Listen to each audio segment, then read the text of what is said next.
नमस्कार दोस्तों। आप सभी का स्वागत है योगेंद्र साहू ऑनलाइन क्लासेस में। मैं आपका दोस्त, आपका होस्ट, आपका ट्यूटर दीपक इस ऑनलाइन प्लेटफॉर्म में आपका स्वागत करता हूं। ये हमारे छत्तीसगढ़ जिला पुलिस बल में आरक्षक संवर्ग के लिए जो एग्ज़ाम 14 तारीख को आयोजित होना है, प्रायोजित होना है, उसके संबंध में ये क्लास है।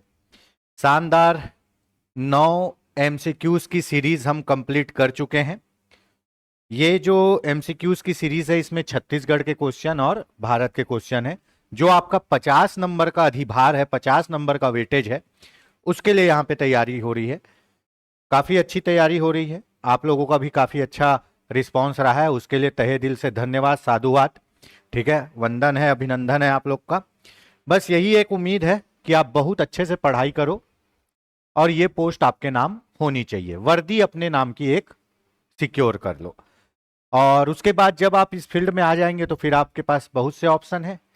सब इंस्पेक्टर की तैयारी करिए, पीएससी की तैयारी करिए। ठीक है, क्या होता है, एक नौकरी मिल जाने से थोड़ा सा कॉन्फिडेंस बढ़ जाता है, थोड़ा नहीं बहुत बढ़ जाता है, सियोरिटी आ जाती है और आदमी का दिमाग थोड़ा शांत होता है। हालांकि जॉब लगने के बाद फिर से जॉब की तैयारी करना, समय कम पड़ता है, लेकिन समय कम रहेगा, लेकिन आपका क्या होगा, माइंड स्टेबल रहेगा, स्थिर रहेगा, क्योंकि एक जॉब तो अपने पास है।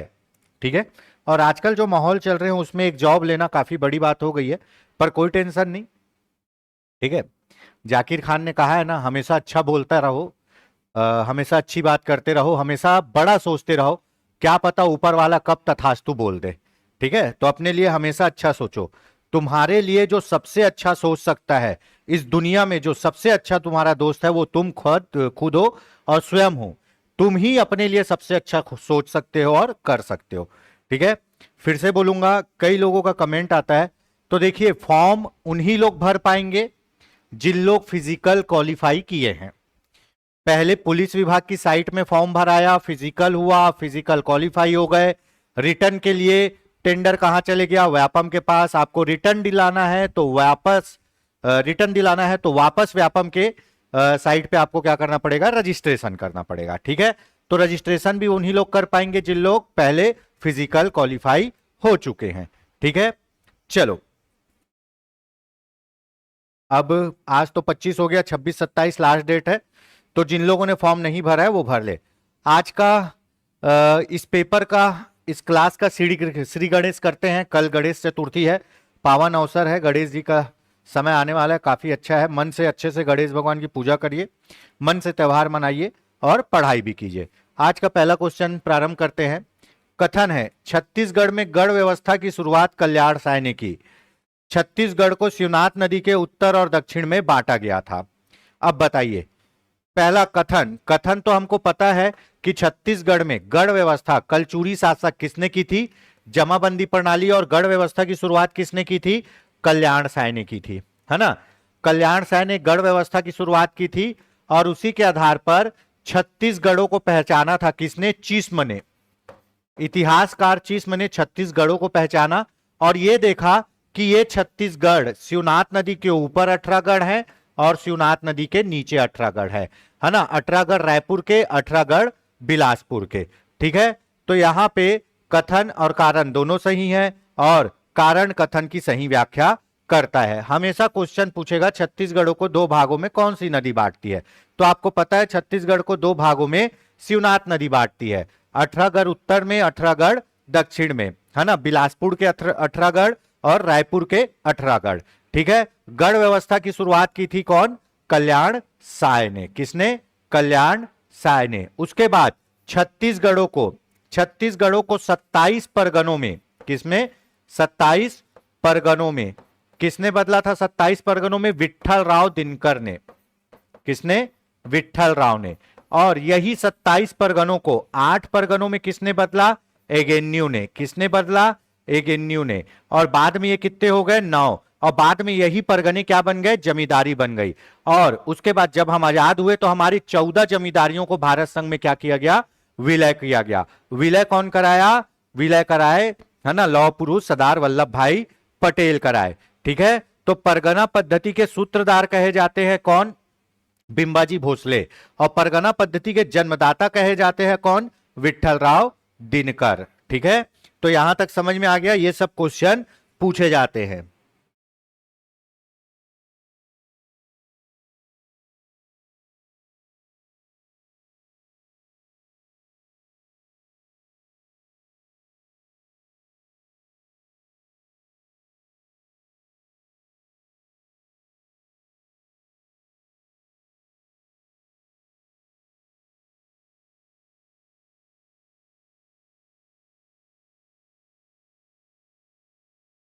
ठीक, चलो, परगना पद्धति के सूत्रधार कौन? बिंबाजी भोसले और जन्मदाता विट्ठलराव दिनकर। यहां तक हो गया। पहला क्वेश्चन हो गया, काफी अच्छा रहा। अगला क्वेश्चन देख लेते हैं। कथन और कारण वाले क्वेश्चन आप लोग डिमांड करते थे, कोशिश की है हमने बनाने की। कैसा लगा कमेंट में जरूर बताइए। 1905 में बंगाल विभाजन के दौरान संबलपुर का पुनर्गठन किया गया। क्या ये बात सही है? 1905 में बंगाल विभाजन हुआ, संबलपुर इन सबको काट के बंगाल प्रांत में मिलाया गया। ठीक है, तो बंगाल विभाजन के दौरान संबलपुर का पुनर्गठन हुआ। छत्तीसगढ़ में 1905 में छत्तीसगढ़ का सर्वप्रथम मानचित्र बना। दोनों कथन सही है। क्या हुआ? 1905 में, ठीक है, संबलपुर का भी पुनर्गठन किया और हमको 5 रियासतें दे दी गई। हमको 5 रियासतें दे दी गई, 5 स्थान दिया गया। कौन सा? कोरिया, चांगपखार, उदयपुर, ठीक है, उसके बाद सरगुजा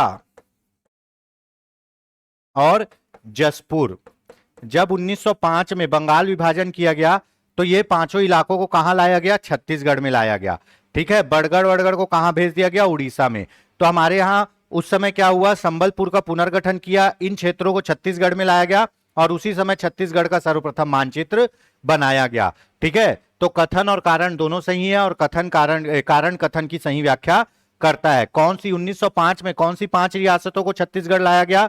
कोरिया, चांगपखार, उदयपुर, सरगुजा और जसपुर। कोरिया, चांगपखार, उदयपुर, सरगुजा और जसपुर। और जब ये छत्तीसगढ़ में मिले तभी छत्तीसगढ़ का सर्वप्रथम मानचित्र जो आज है वैसा मानचित्र बनाया गया। ठीक है, चलिए अगला क्वेश्चन देख लेते हैं। कथन और कारण वाले में यह देखना है कथन और कारण वाले में यह देखना है कि जो कारण है वो कथन से रिलेट करता हो। कारण कथन से रिलेट करता हो और उसको फुलफिल करता हो। अब भाई संबलपुर का पुनर्गठन हुआ, उससे 5 रियासतें हमको मिली और हमारा क्या बना? मानचित्र बना। तो दोनों एक दूसरे से रिलेशन में है, तो इसीलिए सही व्याख्या करता है। मोस्ट इंपॉर्टेंट, कांग्रेस के किस अधिवेशन में पृथक छत्तीसगढ़ की मांग रखी गई थी? कांग्रेस के किस अधिवेशन में पृथक छत्तीसगढ़ की मांग रखी गई थी? है ना, तो आपको पता है कौन सा? त्रिपुरी अधिवेशन 1939। त्रिपुरी अधिवेशन 1939। त्रिपुरी कहां? जबलपुर के पास। जबलपुर मध्य प्रदेश में, नर्मदा नदी के किनारे। ठीक है, त्रिपुरी में अधिवेशन हुआ। अध्यक्षता कौन किए? अध्यक्ष किए थे कौन? सुभाष चंद्र बोस। कौन? सुभाष चंद्र बोस थे, है ना। और उसी में कौन? पंडित सुंदरलाल शर्मा ने। किसने? पंडित सुंदरलाल शर्मा ने क्या किया था? पृथक छत्तीसगढ़ की मांग रखी थी। किसने रखी थी? सुंदरलाल शर्मा ने। छत्तीसगढ़ का गांधी कहा जाता है इनको। सुंदरलाल शर्मा ने पृथक छत्तीसगढ़ मांग रखी थी। कांग्रेस के त्रिपुरी अधिवेशन 1939 में पंडित सुंदरलाल शर्मा ने पृथक छत्तीसगढ़ की मांग रखी गई। अब इसी अधिवेशन में क्या हुआ, है ना, महात्मा गांधी के प्रत्याशी थे पट्टाभी सीतारमैया। ठीक है, और दूसरे तरफ थे सुभाष चंद्र बोस। तो सुभाष चंद्र बोस पट्टाभी सीतारमैया को क्या किए? हरा के कांग्रेस के अध्यक्ष बन गए। और इससे महात्मा गांधी इतने नाराज हो गए, इतने क्षुब्ध हो गए कि क्या बोले? वो बोले कि पट्टाभी सीतारमैया की हार मेरी हार है, मैं इसे अपनी हार मानता हूं। तो विवाद हुआ, त्रिपुरी विरोध हुआ। तो उसके बाद सुभाष चंद्र बोस जी, द ग्रेट सुभाष चंद्र बोस जी, कांग्रेस से त्याग पत्र दिए और मई 1939 में, कब? मई 1939 में, है ना, अपनी क्या बना लिए? फॉरवर्ड ब्लॉक बना लिए। क्या बना लिए? Forward block. ठीक है, फॉरवर्ड ब्लॉक की स्थापना की। याद रखना, कांग्रेस से निकल के फॉरवर्ड ब्लॉक की स्थापना की। ये पहले पूछा जाता था कि सुभाष चंद्र बोस ने कांग्रेस के महात्मा गांधी समर्पित किस प्रत्याशी को हराया था? तो त्रिपुरी अधिवेशन में अध्यक्ष पद के लिए पट्टाभी सीतारमैया और सुभाष चंद्र बोस दोनों खड़े थे, जबकि 1938 में भी सुभाष चंद्र बोस ही अध्यक्ष थे। तो 1939 में भी वो पट्टाभी सीतारामैया को हरा के अध्यक्ष बने। गांधी जी नाराज हो गए, इससे क्या हुआ, सुभाष चंद्र बोस कांग्रेस छोड़ दिए और मई 1939 में अपनी फॉरवर्ड ब्लॉक बना लिए। ये त्रिपुरी अधिवेशन बहुत इंपॉर्टेंट है। यहीं पे सुंदरलाल शर्मा ने क्या किया था, पृथक छत्तीसगढ़ की मांग रखी थी, ऑप्शन ए। चलो कथन कारण फिर से आ गया, बढ़िया क्वेश्चन। 1 नंबर, छत्तीसगढ़ राज्य का निर्माण मध्य प्रदेश पुनर्गठन अधिनियम 2001 के तहत हुआ है। छत्तीसगढ़ भारत का 27वें क्रम का राज्य है। तो मैं बता दूं भैया, अब इसमें रिवीजन काम आता है, रिवीजन। जैसे आप पढ़ोगे कि छत्तीसगढ़ का निर्माण मध्य प्रदेश पुनर्गठन अधिनियम 2000 के तहत हुआ है। कितना, 2000 के तहत। मध्य प्रदेश के 30.6 भाग को काट कर क्या बनाया गया, छत्तीसगढ़ बनाया गया। और 1 नवंबर को, कब, 1 नवंबर को क्या बना, छत्तीसगढ़ बना। छत्तीसगढ़ कौन से क्रम का, 26वें क्रम का राज्य है। उस समय 3 राज्य बने, है ना, 26वें नंबर में 1 नवंबर में क्या, छत्तीसगढ़, ठीक है। 9 नवंबर को क्या बना, 9 नवंबर को 27वां राज्य बना, उत्तराखंड, क्या, उत्तराखंड, ठीक है। उसके बाद 15 नवंबर को क्या बना, 15 नवंबर को 28वां राज्य बना, क्या, झारखंड, झारखंड। 15 नवंबर को बिरसा मुंडा जयंती होती है, जिसको झारखंड का भगवान कहते हैं। जैसे हमारे यहाँ वीर नारायण है, वैसे ही वहां पे बिरसा मुंडा है, भगवान बिरसा मुंडा बोलते हैं। तो ऐसे बना था। तो 26वें नंबर का राज्य है छत्तीसगढ़। और मध्य प्रदेश पुनर्गठन अधिनियम क्या था, 2000 था। तो कथन और कारण दोनों असत्य है। सर ये क्वेश्चन समझ नहीं आता, ये क्वेश्चन तभी बनेगा जब आपका रिवीजन बहुत डीप होगा, ठीक है। अभी जो हमारे श्रीवास्तव मैडम जो सेलेक्ट हुई एडीआई में हमारी कोचिंग से, ऑनलाइन कोर्स से थी, उन्होंने भी कहा कि मेरी सफलता का राज था भर भर के रिवीजन। तो जो पढ़ रहे हो उसको जबरदस्त पढ़ो, इसीलिए बोलते हैं कम पढ़ो लेकिन बम पढ़ो। पढ़ रहे हो कुछ याद नहीं आ रहा, कोई मतलब नहीं, जो पढ़ रहे हो वो पूरा होना चाहिए, ठीक है। कथन और कारण दोनों असत्य है। अगला क्वेश्चन देख लेते हैं, बहुत बढ़िया क्वेश्चन। छत्तीसगढ़ का अक्षांशी विस्तार 17 अंश 46 मिनट, उत्तरी अक्षांश से 24 अंश 5 मिनट उत्तरी अक्षांश है। क्या ये कहीं सही है? हाँ भैया, छत्तीसगढ़ का अक्षांशी विस्तार, है ना, छत्तीसगढ़ का अक्षांशी विस्तार, ये ग्लोब है, ये भूमध्य रेखा है, ये जीरो है, यहां से 17 अंश 46 मिनट से 24 अंश 5 मिनट उत्तरी अक्षांश, मतलब ये दो रेखाओं के बीच छत्तीसगढ़ है, ठीक है। और देशांतरी विस्तार क्या है? देशांतरी विस्तार है आपका 80-15 पूर्वी देशांतर से 84-25 पूर्वी देशांतर। अब ये 180 है, ठीक है, इसको जीरो मान लो, 180 इसके उधर जाएगा। तो अब 80 अंश पूर्वी देशांतर से 84 अंश पूर्वी देशांतर तक क्या रहेगा? छत्तीसगढ़ रहेगा। तो छत्तीसगढ़ कहां है? यहां पे है। अब मैं एकदम रफली आपको बता रहा हूं, जब मैं भूगोल पढ़ाता हूं तो इन सब चीजों को बहुत जबरदस्त तरीके से बताता हूं। पृथ्वी पर खींची गई काल्पनिक रेखाओं को क्या कहते हैं? अक्षांश और देशांतर रेखाएं।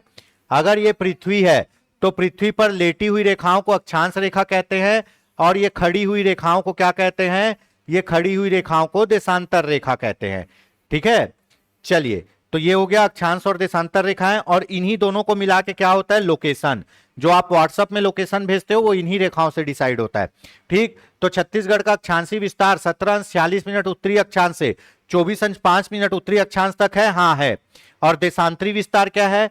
देशांतरी विस्तार भी लिख लीजिए भैया, है ना, 80 अंश 15 मिनट से 84 अंश 25 मिनट, 84 अंश 25 मिनट क्या? पूर्वी देशांतर, ठीक है। चलिए, दोनों लिखा गया।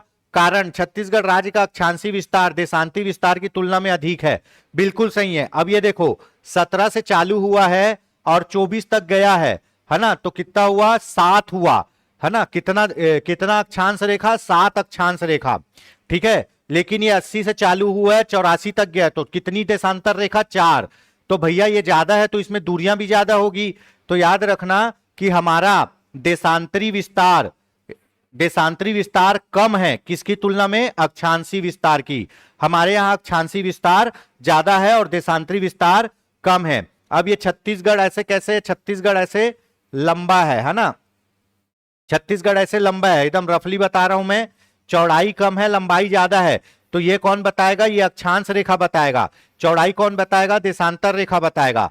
तो अक्षांश रेखा कहां से चालू होगा? 1746 से 24-5 उत्तरी अक्षांश। देशांतर कहां से चालू होगा? 80-15 से 84-24 पूर्वी देशांतर।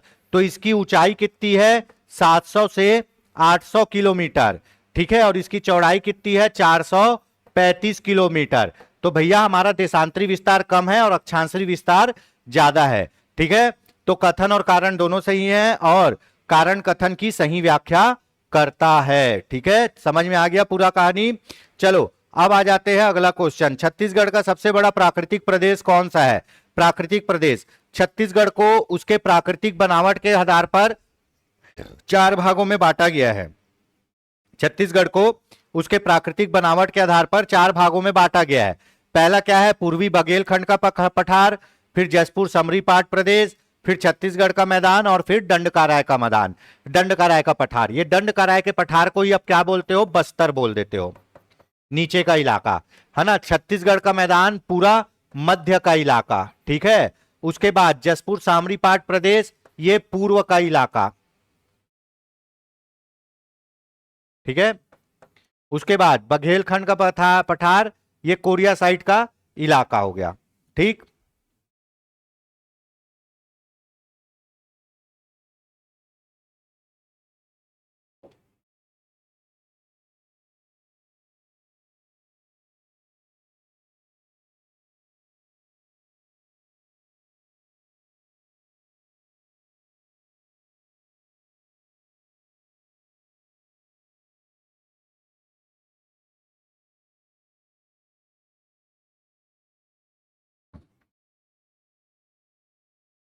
ठीक है, चलिए यहां तक हो गया। ये 4 भागों में बटा है, नीचे बस्तर, बीच में छत्तीसगढ़ का मैदान, महानदी का मैदान, जसपुर समरी पाट प्रदेश, ये झारखंड साइड का इलाका हो जाएगा आपका, जसपुर समरी पाट, और ये पूर्वी बघेलखंड का पठार आपका मध्य प्रदेश साइड का इलाका हो जाएगा, ठीक है। तो सबसे बड़ा क्षेत्र है ना, छत्तीसगढ़ का सबसे बड़ा प्राकृतिक पाट प्रदेश कौन सा है? छत्तीसगढ़ का मैदान है। कौन है? छत्तीसगढ़ का मैदान। लगभग 50.34% भाग कवर करता है। दूसरे नंबर पर क्या आएगा? दूसरे नंबर पर आएगा आपका दंडकारण्य का पठार, बस्तर आएगा। ये लगभग 28 है ना 9% भाग कवर करता है। उसके बाद आएगा आपका जसपुर समरी पाट प्रदेश, ये सबसे छोटा भाग है छत्तीसगढ़ का, झारखंड के बॉर्डर वाला, 4.59%। पूर्वी बघेलखंड का पठार 16.16%। ये कहां? कोरिया, सूरजपुर साइड का, मध्य प्रदेश साइड का इलाका। तो छत्तीसगढ़ का जो प्राकृतिक विभाजन है वो 4 भागों में किया गया है ना। सबसे पहले कोरिया साइड, पूर्वी बघेलखंड का पठार, उसके अपोजिट में झारखंड सीमा में जसपुर समरी पाट प्रदेश, पूरा छत्तीसगढ़ का मैदान। ये बोल लो कि सरगुजा से नीचे से लेके कांकेर तक पूरा क्या है? छत्तीसगढ़ का मैदान है, महानदी का मैदान। और उसके बाद नीचे जो बस्तर संभाग है वो क्या है? दंडकारण्य का पठार है। तो सबसे बड़ा पाट प्रदेश कौन सा हुआ? छत्तीसगढ़ का मैदान हुआ, और सबसे समतल भाग भी है, ठीक है। अब छत्तीसगढ़ के मैदान में क्या निकलेगा? चूना पत्थर। दंडकारण्य के पठार में क्या निकलेगा? लोहा, है ना। पूर्वी बघेलखंड के पठार में क्या निकलेगा? कोयला, ठीक है। चलिए अगला क्वेश्चन देख लेते हैं, बहुत बढ़िया क्वेश्चन। महानदी के मैदान का आकार, वही छत्तीसगढ़ का मैदान बोलो या महानदी का मैदान बोलो, महानदी के मैदान का आकार कैसा है? पंखाकार है। कैसा है? पंखाकार। ये कई बार पूछा है, ठीक है। तो महानदी के, अभी भी पूछा था, महानदी के मैदान का आकार है पंखाकार। इस मैदान में कडप्पा सैल समूह की प्रधानता है, ये भी सही है।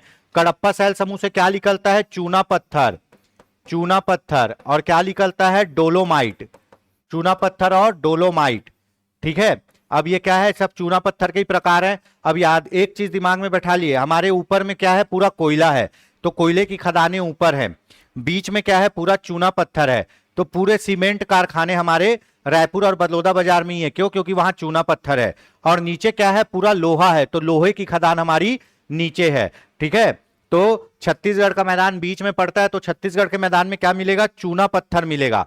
क्या मिलेगा? चूना पत्थर। इस मैदान की सबसे ऊंची चोटी बदरगढ़ है, बिल्कुल सही। छत्तीसगढ़ मैदान की सबसे ऊंची चोटी है बदरगढ़, 1176 मीटर। ये कहां है? ये है मैकल श्रेणी कवर्धा में। कहां? मैकल श्रेणी कवर्धा में, ठीक है। और इसी मैकल श्रेणी के कारण कवर्धा क्या है? हमारे यहां वृष्टि छाया प्रदेश है, जहां पानी नहीं गिरता। इस मैदान, ये भी सही है, इस मैदान का ढाल उत्तर की ओर है, गलत। ये कई बार पूछा है। छत्तीसगढ़ के मैदान का ढाल किधर है? पूर्व की ओर है। किधर है? पूर्व की ओर। इसीलिए महानदी बहते हुए कहां चल जाती है? पूर्व में उड़ीसा चले जाती है। इसीलिए सभी नदी और महानदी बहते हुए कहां चल जाती है? पूर्व में उड़ीसा में चले जाती है। ठीक है, तो महानदी के मैदान का आकार पंखाकार है। इस मैदान में कडप्पा सैल समूह चूना चूना पत्थर ज्यादा मिलता है। सबसे ऊंची चोटी बदरगढ़ है, जो मैकल श्रेणी कहां? कवर्धा और राजनांदगांव में है। इसी के कारण कवर्धा क्या पड़ जाता है? वृष्टि छाया क्षेत्र पड़ जाता है। और इस मैदान का ढाल उत्तर की ओर नहीं है। उत्तर की ओर रहता तो पूरी नदी बलरामपुर चल जाती। हमारे छत्तीसगढ़ की मैदान की पूरी नदी कहां चल जाती है? उड़ीसा चल जाती है। तो इसका ढाल किधर है? उड़ीसा की ओर। उड़ीसा किधर है? पूर्व में है, तो पूर्व की ओर है उसका ढाल। तो असत्य कथन, असत्य कथन केवल 4 इसमें असत्य है, बाकी सब सत्य है। चलिए बढ़िया क्वेश्चन आ गया भैया कि बिलख नारायण अग्रवाल का संबंध रायपुर डायनामाइट केस से है। हाँ बिल्कुल सही, बिलख नारायण अग्रवाल, रायपुर डायनामाइट केस 1942। इस घटना की मुखबिरी अविनाश संग्राम ने की थी। यह भी सही है, इस घटना की मुखबिरी अविनाश संग्राम ने की थी। अब डायनामाइट केस क्या था मैं आपको बता देता हूं, है ना। 1942 में बिलख नारायण अग्रवाल ने रायपुर जेल की दीवार को डायनामाइट से उड़ाने की कोशिश की और जितने भी स्वतंत्रता संग्राम सेनानी थे, स्वतंत्रता संग्राम सेनानी जो राजबंदी थे, उनको छुड़ाना चाहा। ठीक है, क्या किया? डायनामाइट से दीवार को उड़ाने की कोशिश की और जितने भी अपने जो स्वतंत्रता संग्राम सेनानी है उसको छुड़ाना चाहा। हुआ क्या? इस घटना की मुखबिरी अविनाश संग्राम ने कर दी। विस्फोट तो हुआ लेकिन छुड़ा नहीं पाए। विस्फोट तो हुआ लेकिन छुड़ा नहीं पाए। ठीक है, उसके बाद चलो, तो क्या है? कथन और कारण दोनों सत्य है। इसमें कथन और कारण दोनों सत्य है। ये पूछा जाता है रायपुर डायनामाइट केस कब? 1942। कौन थे नेता? बिलख नारायण अग्रवाल, ईश्वरी चंद, ये सब नेता थे। ठीक है, इस घटना की मुखबिरी किसने की थी? अविनाश संग्राम ने। रायपुर जेल की दीवार को डायनामाइट से उड़ाया तो सही, पर छुड़ा नहीं पाए। डायनामाइट कहां से लेके आए थे? डायनामाइट लेके आए थे जबलपुर से। ठीक है, चलिए अगला क्वेश्चन देख लेते हैं। यह भी अगला बहुत इंपॉर्टेंट क्वेश्चन है। परसराम सोनी को छत्तीसगढ़ का भगत सिंह कहा जाता है। बिल्कुल सही, छत्तीसगढ़ का भगत सिंह कौन? परसराम सोनी। और ये किससे संबंधित है? रायपुर षड्यंत्र केस से।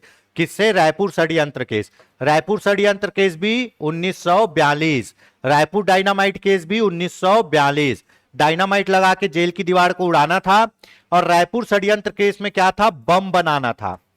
बम बनाना और विस्फोटक बनाना था। ठीक है, तो ये रायपुर षड्यंत्र केस से जुड़े होने के कारण परसराम सोनी को क्या कहा जाता है? छत्तीसगढ़ का भगत सिंह कहा जाता है। ये बम बनाने में एक्सपर्ट थे। बम बनाने में, नेपाम बम बनाने में, डायनामाइट में बम बनाने, नेपाम बम बनाने, गोली बनाने में, जितने भी विस्फोटक हथियार बनाने उसमें बहुत एक्सपर्ट थे परसराम सोनी। ठीक है, और ये किससे संबंधित है? 1942 के रायपुर षड्यंत्र केस से संबंधित है, बम बनाने के केस से। ठीक, ठीक है, यहां तक हो गया। तो इसमें कथन और कारण दोनों सही है और कारण कथन की सही व्याख्या करता है। ठीक है, अब रायपुर षड्यंत्र केस की मुखबिरी किसने की थी? शिवनंदन प्रसाद ने। किसने? शिवनंदन प्रसाद ने। इसने भी मुखबिरी कर दी थी। शिवनंदन प्रसाद ने मुखबिरी की थी। इसकी? रायपुर षड्यंत्र केस की।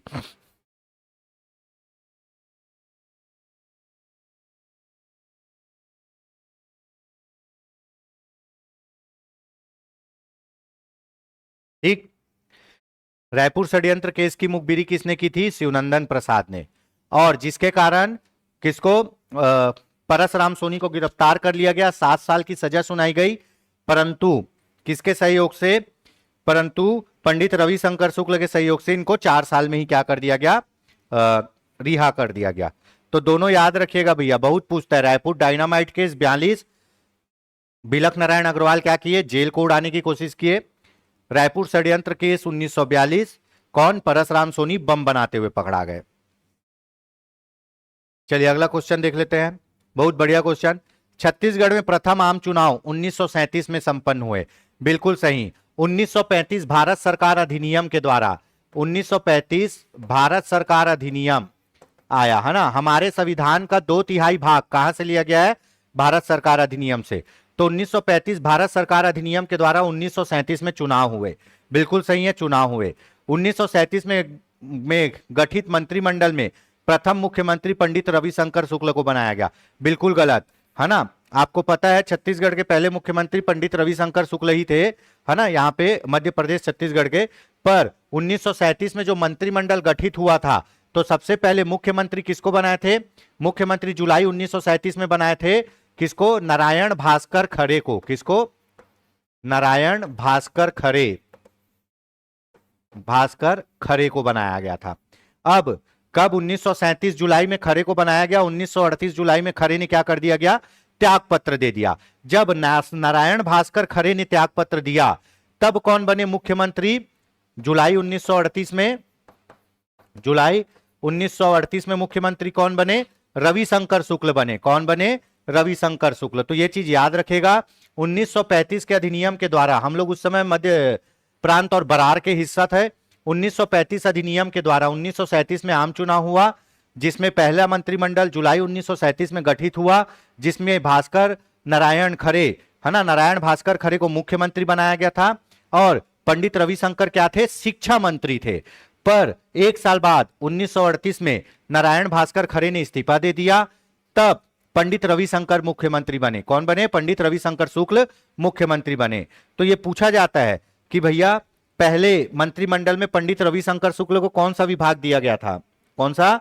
शिक्षा विभाग। उसी समय ये कान्य कुब्ज वाला जो शिक्षा है वो चला है। ठीक है, यहां तक हो गया। अब इसके बाद 1939 में इन्होंने सबने इस्तीफा दे दिया, सीधी कार्रवाई या प्रत्यक्ष कार्रवाई के कारण। ठीक, तो यहां पे कथन सही है और कारण गलत है। कथन सत्य है और कारण असत्य है। पहले मुख्यमंत्री कौन थे? नारायण भास्कर खरे। इनके इस्तीफा देने के बाद कौन बने थे? पंडित रविशंकर शुक्ल। और जब नारायण भास्कर खरे मुख्यमंत्री थे तो रविशंकर शुक्ल शिक्षा मंत्री थे। चलो छत्तीसगढ़ के एक दो कहावत देख लेते हैं। कब बाबा मरही तक कब बरा चूढ़ी। हम लोग बोलते हैं ना, कब बाबा मरही तक कब बरा चूढ़ी। अब इसका बेस्ट उदाहरण है छत्तीसगढ़ का टीचर भर्ती। क्या? छत्तीसगढ़ का टीचर भर्ती, है ना। कब? अब कोई बोलेगा किसकी तैयारी कर रहे हो भैया? तो मैं तैयारी कर रहा हूं यार टीचर भर्ती का। तो वो क्या बोलेगा? कब बाबा मरही तो कब बरा चूढ़ी, मतलब कब भर्ती आएगा और कब आपका नौकरी लगेगा। यहाँ पे नए शिक्षा मंत्री भी बन गए तो भी अभी तक कोई घोषणा नहीं हो पा रही है। खैर एक आध सप्ताह तो समय लगेगा विभाग को समझने में। पर नए शिक्षा मंत्री जो हमारे दुर्ग शहर से है, गजेंद्र यादव जी, उनसे तहे दिल से ये अनुरोध है कि जल्द से जल्द शिक्षक भर्ती पूरी करे। ठीक है, तो कब बाबा मरही तो कब बरा चूढ़ी। क्या?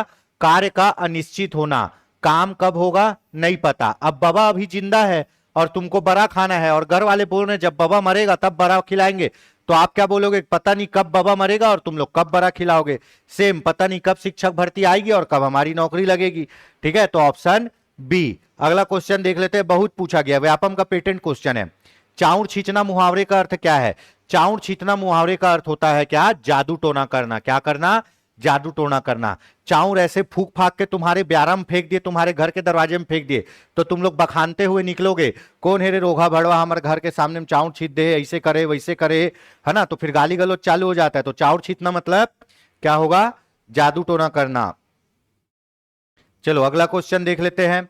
दोस्तों मैं बता देता हूं, आपका जो एग्जाम होने वाला है 14 तारीख को, उसके छत्तीसगढ़ आरक्षक का कोर्स भी हमारी संस्था के द्वारा चलाया जा रहा है।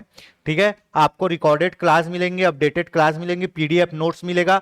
आप कोर्स मात्र 799 में खरीद सकते हो और उसी कोर्स का टेस्ट सीरीज भी हमारे द्वारा चलाया जा रहा है। ठीक है, तो टेस्ट सीरीज आप 149 में खरीद सकते हो। 15 टेस्ट मिलेंगे आपको, 20 टेस्ट मिलेंगे, जिसमें 15 सब्जेक्ट वाइज रहेंगे और 5 फुल लेंथ टेस्ट रहेंगे।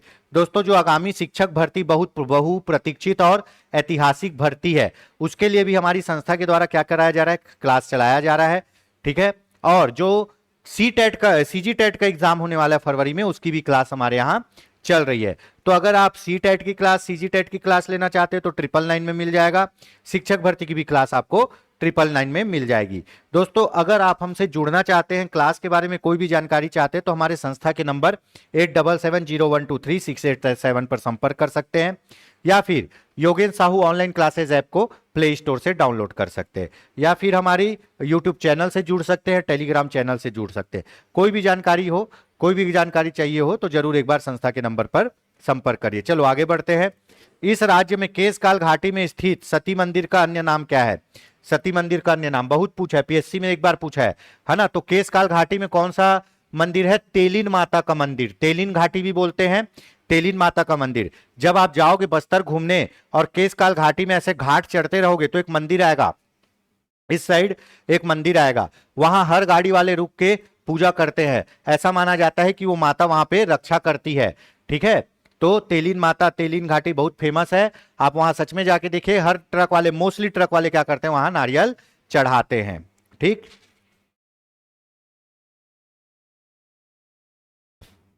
चलो राज्य के केशकाल घाटी में स्थित सती मंदिर को क्या? तेलिन माता का मंदिर। तेलिन घाटी कहां है? आपका केशकाल घाटी। ठीक है, चलो किस जनजाति में आजीविका पारंपरिक रूप से लौह निर्माण पर आधारित है? अभी पूछा था लोहा गलाने का काम कौन सी जनजाति करती है? अगरिया। आग से लोहा जलाने का काम कौन सी करती है? अगरिया करती है। ठीक है, उसके बाद कमार क्या करता है? कमार बांस शिल्प बनाता है। क्या? बांस शिल्प, बांस शिल्प और टोकरी बनाने का काम करते हैं कमार। ठीक है, कमार टोकरी बनाने का काम करते हैं। बैगा को क्या बोलते हैं? Medicine man of Gond, medicine man of Gond. तो आग से लोहा गलाने का काम अगरिया जनजाति करती है। गौर नृत्य किस जनजाति द्वारा किया जाता है? गौर नृत्य, चल पहले बता देता हूं, गौर नृत्य किया जाता है माड़िया जनजाति द्वारा। किसमें? यात्रा पर्व के दौरान। कब? यात्रा पर्व के दौरान। कब? आषाढ़ माह में।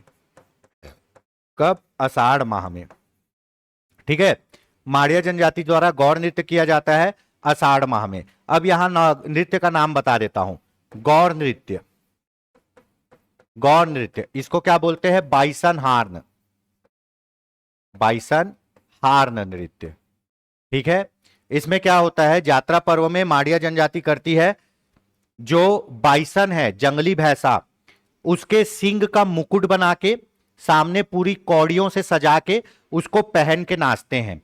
ठीक है, तो इसी गौर नृत्य को वेरियन एल्विन ने संसार का सबसे सुंदर नृत्य कहा है। ठीक है, उसके बाद कौन करता है ये? माड़िया जनजाति यात्रा पर्व में। एक होता है कौन सा नृत्य? गौरा नृत्य। एक होता है गौरा नृत्य, ये गौर है और ये है गौरा नृत्य। गौरा नृत्य ये कौन से? सुआ नृत्य को, अभी एग्जाम में पूछा था, सुआ नृत्य को बोलते हैं क्या? गौरा नृत्य। गौरा नृत्य, गौरा मतलब शंकर भगवान की वाइफ है ना, पार्वती मैया।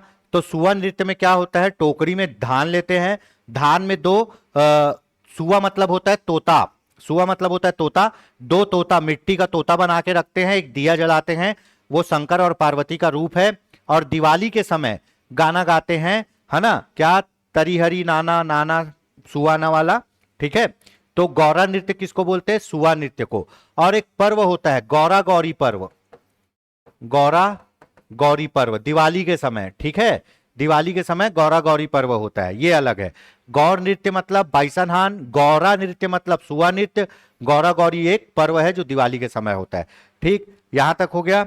चलिए, गौर नृत्य को वेरियल एल्विन ने संसार का सबसे सुंदर नृत्य कहा है और ये यात्रा पर्व आषाढ़ माह में किया जाता है। ठीक, अगला क्वेश्चन देख लेते हैं। निम्नलिखित पेय पदार्थों को में से कौन सा जनजाति पेय पदार्थ नहीं है? अब जनजाति लोग है ना, एक कुछ भी एक स्पेसिफाई पेय पीते हैं जो क्या करता है? शरीर को थोड़ा ठंडा करता है, आराम दिलाता है। ठीक है, तो इसमें कौन सा हमारे जनजातियों के द्वारा पीने वाला पेय पदार्थ नहीं है? तो भेड़सा नहीं है, भेड़सा। कोसमा, कोसमा पेय पदार्थ है जिसको बोलते हैं, पीते हैं उरांव लोग। किन लोग? उरांव लोग। ताड़ी पीते हैं बैगा लोग, बैगा लोग क्या पीते हैं? ताड़ी। हड़िया कौन पीता है? हड़िया पीता है कोरवा लोग। कौन? कोरवा जनजाति हड़िया पीती है। ठीक है, उसके बाद सल्फी, सल्फी भी नाम सुने होंगे, सल्फी ये कौन पीता है? ये मुड़िया माड़िया लोग पीते हैं। कौन? मुड़िया माड़िया लोग, ये लोग सल्फी पीते हैं। ठीक। पेज, चावल का पेज, पसैया, पेज कौन पीता है? पेज पीता है आपके गोंड जनजाति। गोंड जनजाति क्या पीती है? पेज। ठीक है। और चावल से निर्मित पेय पदार्थ को क्या बोलते हैं? लांदा। चावल से निर्मित पेय पदार्थ को लांदा बोलते हैं। कोसमा पेय पदार्थ कौन पीता है? उरांव। हड़िया कौन पीता है? कोरवा। ताड़ी कौन पीता है? बैगा। ठीक है। ताड़ी कौन पीता है? बैगा। सल्फी कौन पीता है? मुड़िया और माड़िया। और उसके बाद पेज कौन पीता है? गोंड। तो सल्फी और ताड़ी दोनों किससे निकाले जाते हैं? ताड़ वृक्ष से। ठीक है। चलिए, तो इसमें पेय पदार्थ कौन नहीं है? भेड़सा नहीं है। चलो, कौन से निम्नलिखित में से कौन सी जोड़ी असत्य है? कौन सी जोड़ी असत्य है? हमको पता है मनियारी नदी लोरमी के पठार से निकलती है। ईब नदी जसपुर पंडरा पाट से निकलती है। ईब में सोने के कण पाए जाते हैं। शिवनाथ नदी गोंडरी पहाड़ी, कहां? गोंडरी पहाड़ी, गोंडरी गांव, गढ़चिरौली, महाराष्ट्र। कहां? गढ़चिरौली, चिरौली, महाराष्ट्र। ठीक है। कहां से निकलती है शिवनाथ नदी? गोंडरी पहाड़ी, गढ़चिरौली, महाराष्ट्र से। ठीक है। खारून नदी कहां से निकलती है? खारून नदी निकलती है आपका पेटे चुआ पहाड़ी। क्या? पेटे चुआ पहाड़ी, बालोद से। खारून नदी कहां से निकलती है? बालोद से निकलती है। पेटे चुआ पहाड़ी बालोद से। ठीक है। तो कौन सा इसमें आपका सुमेलित नहीं है? ऑप्शन ए सुमेलित नहीं है। खारून नदी पेटे चुआ पहाड़ी बालोद से निकलती है। ठीक है। ईब नदी जसपुर पंडरापाट से निकलती है। शिवनाथ नदी गोंडरी पहाड़ी, गोंडरी ग्राम, कहां? गढ़चिरौली, महाराष्ट्र से निकलती है। मनियारी नदी लोरमी पठार, सिहावल, मुंगेली से निकलती है। ठीक है। खारून नदी पेटे चुआ की पहाड़ी बालोद से निकलती है। पहले शिवनाथ नदी पाना बरस की पहाड़ी अंबागढ़ चौकी से निकलती थी। हुआ क्या? भूकंप के कारण इसका जो स्रोत है वो खिसक के कहां चले गया? गढ़चिरौली, महाराष्ट्र। राजनांदगांव की बॉर्डर पर ही स्थित है गढ़चिरौली, है ना। महाराष्ट्र में बहती है वेनगंगा और यहां बहती है शिवनाथ। ठीक है। तो ये हो गया। अब एक जन स्टूडेंट ने कमेंट में पूछा था कि सर पाना बरस और गढ़चिरौली महाराष्ट्र रहेगा तो क्या लेंगे? तो गढ़चिरौली महाराष्ट्र ही लेना है। पुराना उद्गम था पाना बरस, भूकंप के कारण खिसक के कहां चले गया? गढ़चिरौली, महाराष्ट्र में। किसका? शिवनाथ नदी का। चलो, अगला क्वेश्चन देख लेते हैं। मुरिया जनजाति, मुरिया जनजाति कौन सा नृत्य करती है? मुरिया जनजाति, देखो, बिल्मा नृत्य कौन करता है? बैगा जनजाति। बैगा और गोंड जनजाति बिल्मा नृत्य करता है कब? विजयदशमी में। विजयदशमी में। ठीक है। ये हो गया। उसके बाद सरहुल नृत्य कौन करता है? उरांव। उरांव चैत्र माह में साल वृक्ष के फूलने पर सलहुर त्योहार और सलहुर नृत्य। ककसार नृत्य कौन करता है? ककसार नृत्य करता है मुरिया जनजाति।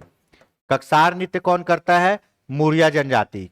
किसको? घोटुल के देवता, घोटुल के देवता लिंगोपेन को, लिंगोपेन को प्रसन्न करने के लिए। ठीक है। लिंगोपेन को प्रसन्न करने के लिए क्या करते हैं? ककसार नृत्य। यहां पे र है, ककसार नृत्य, है ना। मुरिया घोटुल के देवता लिंगोपेन को प्रसन्न करने के लिए करते हैं। और यही ककसार नृत्य में क्या करते हैं? जीवन साथी का चुनाव करते हैं। यही ककसार नृत्य में जीवन साथी का चुनाव किया जाता है। और इसी ककसार नृत्य में घोटुल परिसर में क्या किया जाता है? जीवन साथी का चुनाव, जीवन साथी का चुनाव किया जाता है। यह भी पूछा गया एक बार, कौन से नृत्य में जीवन साथी का चुनाव करते? ककसार नृत्य में, है ना। मुरिया घोटुल के देवता लिंगोपेन को प्रसन्न करने के लिए ककसार से नृत्य करते हैं और जीवन साथी का चुनाव करते हैं। ठीक। और एक होता है ककसाड़ नृत्य। क्या? ककसाड़, ककसाड़ नृत्य। ये कौन करते हैं? ये अबूझ माड़िया करते हैं। कौन करते हैं? अबूझ माड़िया। किसको? गोत्र देव को प्रसन्न करने के लिए। किसको? गोत्र देवता को। तो ऑप्शन होगा ऑप्शन सी। चलिए, निम्नलिखित में से कौन सा कथन असत्य है? असत्य कथन बताइए भाई।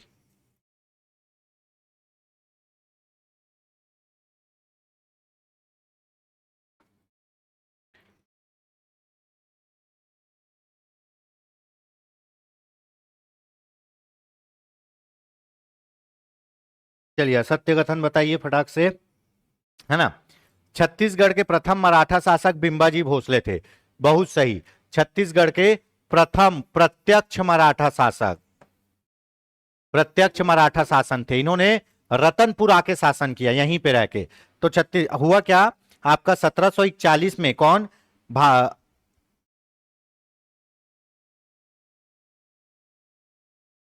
भास्कर पंत ने 1741 में भास्कर पंत ने कहां आक्रमण किया?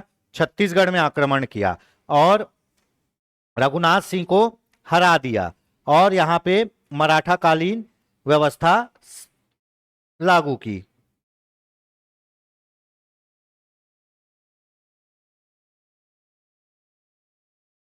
भास्कर पंत ने यहां पे आक्रमण किया, मराठा शासन लागू किया।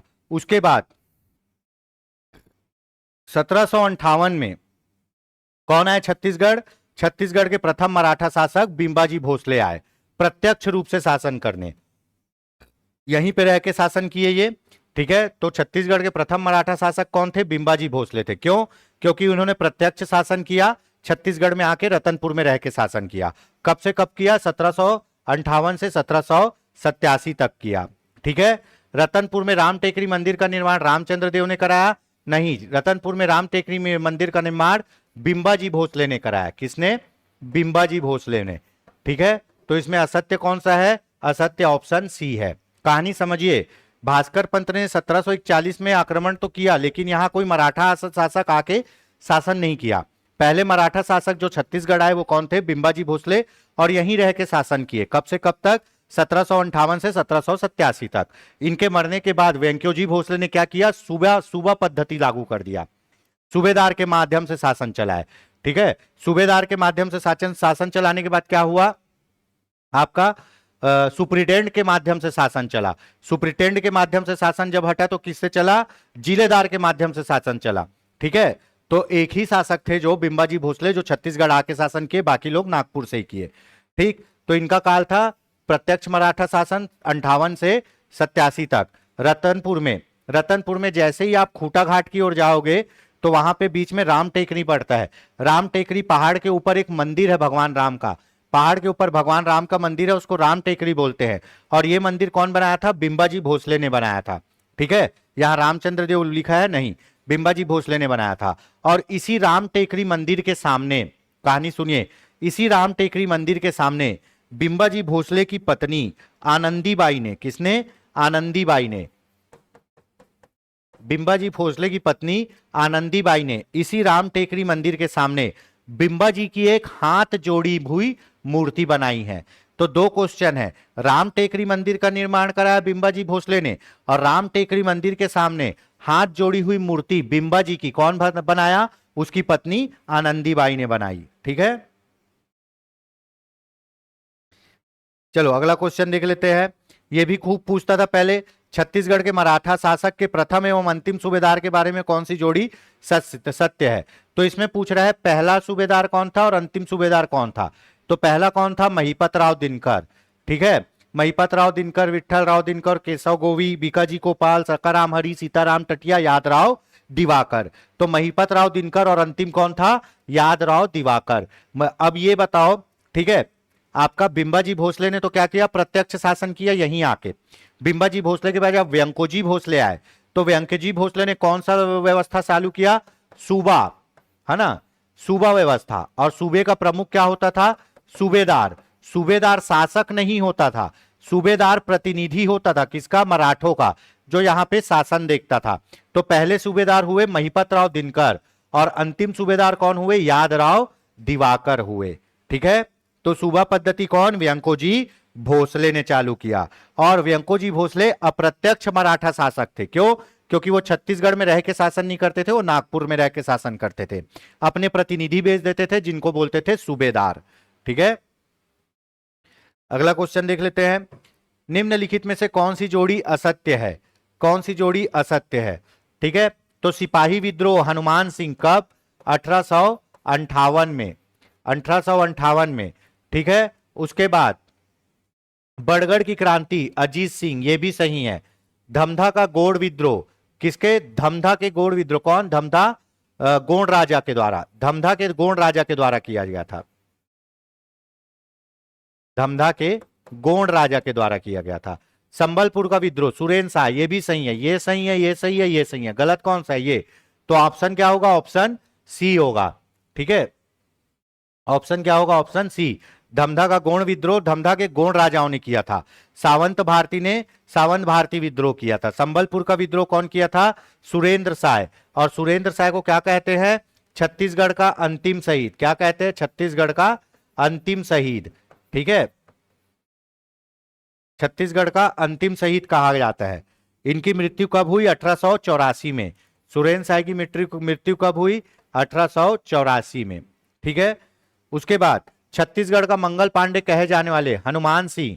हनुमान सिंह को क्या बोलते हैं? छत्तीसगढ़ का मंगल पांडे। ठीक है, इन्होंने कब? 19 जनवरी 1858 को, है ना, किसको? मेजर सिडवेल, है ना, मेजर सिडवेल की हत्या कर दी।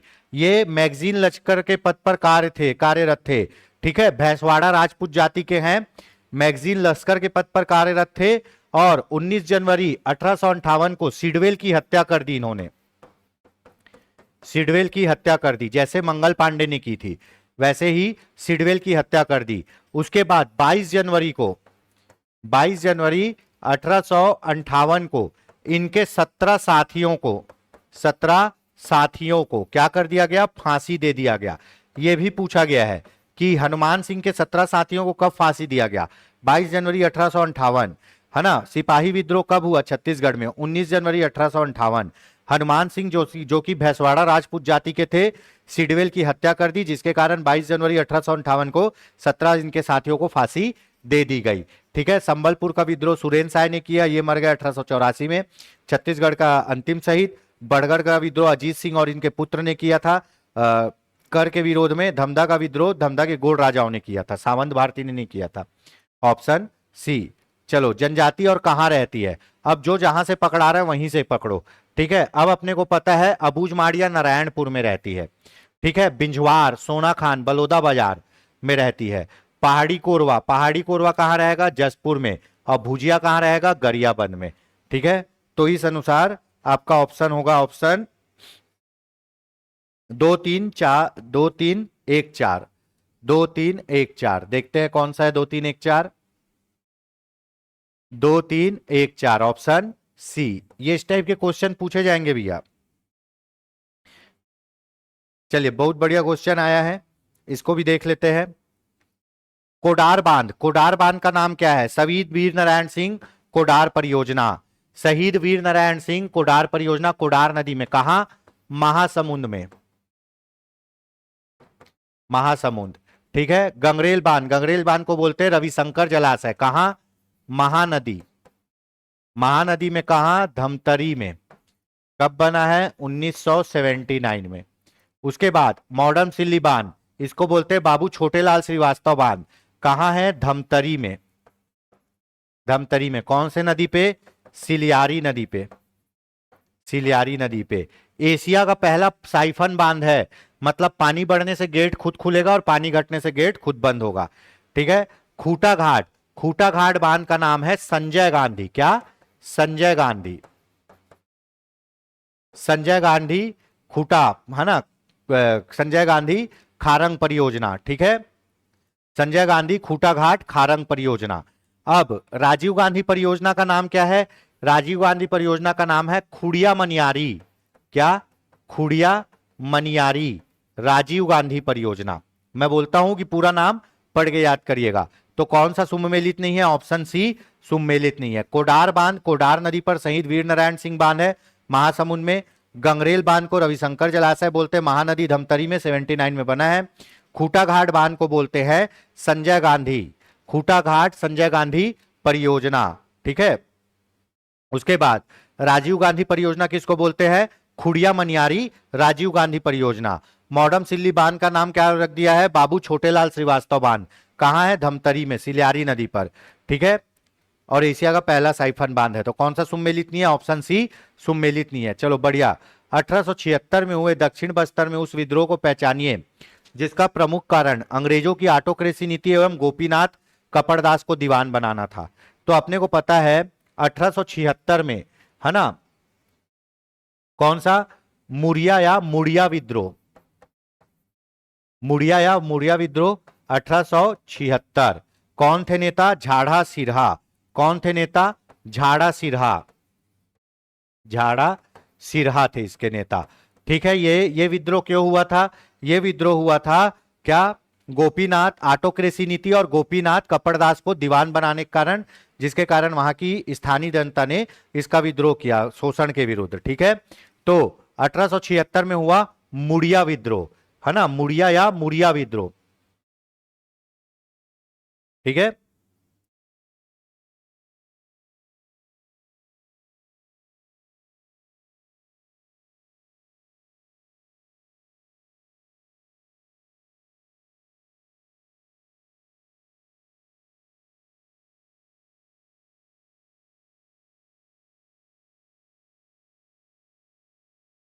मुड़िया या मुड़िया विद्रोह, है ना। उसके बाद भूमकाल विद्रोह 1910, कौन? गुंडाधुर। कौन थे नेता? गुंडाधुर, छत्तीसगढ़ का तात्या टोपे। कोई विद्रोह, कोई साल वृक्ष नहीं काटेगा। ठीक है, 1856, 1856 में, है ना, 1856 में। ठीक, कोई विद्रोह, सॉरी, कोई विद्रोह 1859 है ये। क्या है? 1859। कोई विद्रोह, कौन थे नेता? नागुल दोरला। नागुल दोरला। ठीक है, ये किसके? साल वृक्ष की कटाई के लिए था। साल वृक्ष की कटाई को रोकने के लिए कोई विद्रोह, नागुर दोरला। 1859 में कोई विद्रोह, नागुर दोरला, साल वृक्ष की कटाई के लिए था।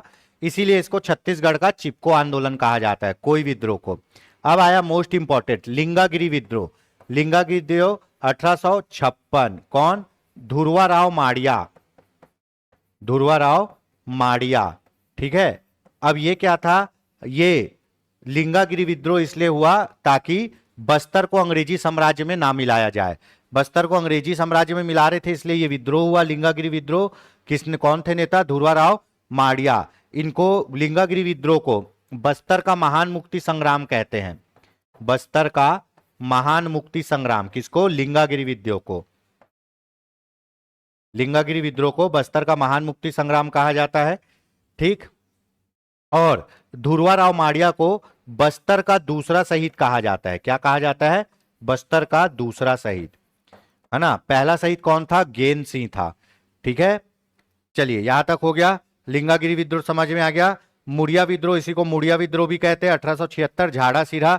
किस कारण? गोपीनाथ कपड़दास को दीवान बनाना और ऑटोक्रेसी नीति।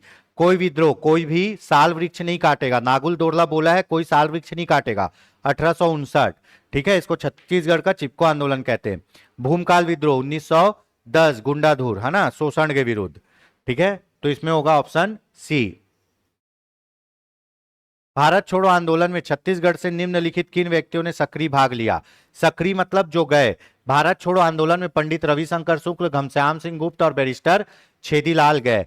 परसराम सोनी किससे संबंधित थे? परसराम सोनी कब? 1942, क्या? रायपुर षड्यंत्र केस से संबंधित थे। ठीक है,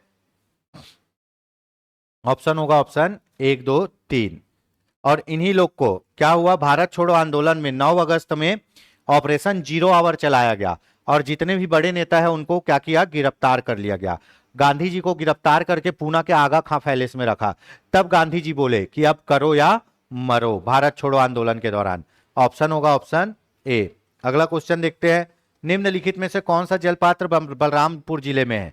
अब आपको पता है कि चित्रकूट जलप्रपात कहां है? बस्तर, बस्तर इंद्रावती नदी पर। तीरथगढ़ जलप्रपात बस्तर में, किसमें? मुनगा बहार नदी पर, मुनगा बहार नदी पर। अमृतधारा जलप्रपात हसदेव नदी पर, अमृतधारा जलप्रपात हसदेव नदी पर। पवई जलप्रपात चनान नदी पर, चनान नदी पर, और ये कहां है? बलरामपुर में। पवई जलप्रपात चनान नदी पर और ये कहां है? बलरामपुर में। चित्रकूट जलप्रपात बस्तर में, तीरथगढ़ जलप्रपात मुनगा बहार नदी, है ना, बस्तर। चित्रकूट इंद्रावती नदी, अमृतधारा हसदेव नदी कोरिया। ठीक है, पवई जलप्रपात चनान नदी बलरामपुर, ऑप्शन सी। बंजर नदी किस अपवाह तंत्र में सम्मिलित है?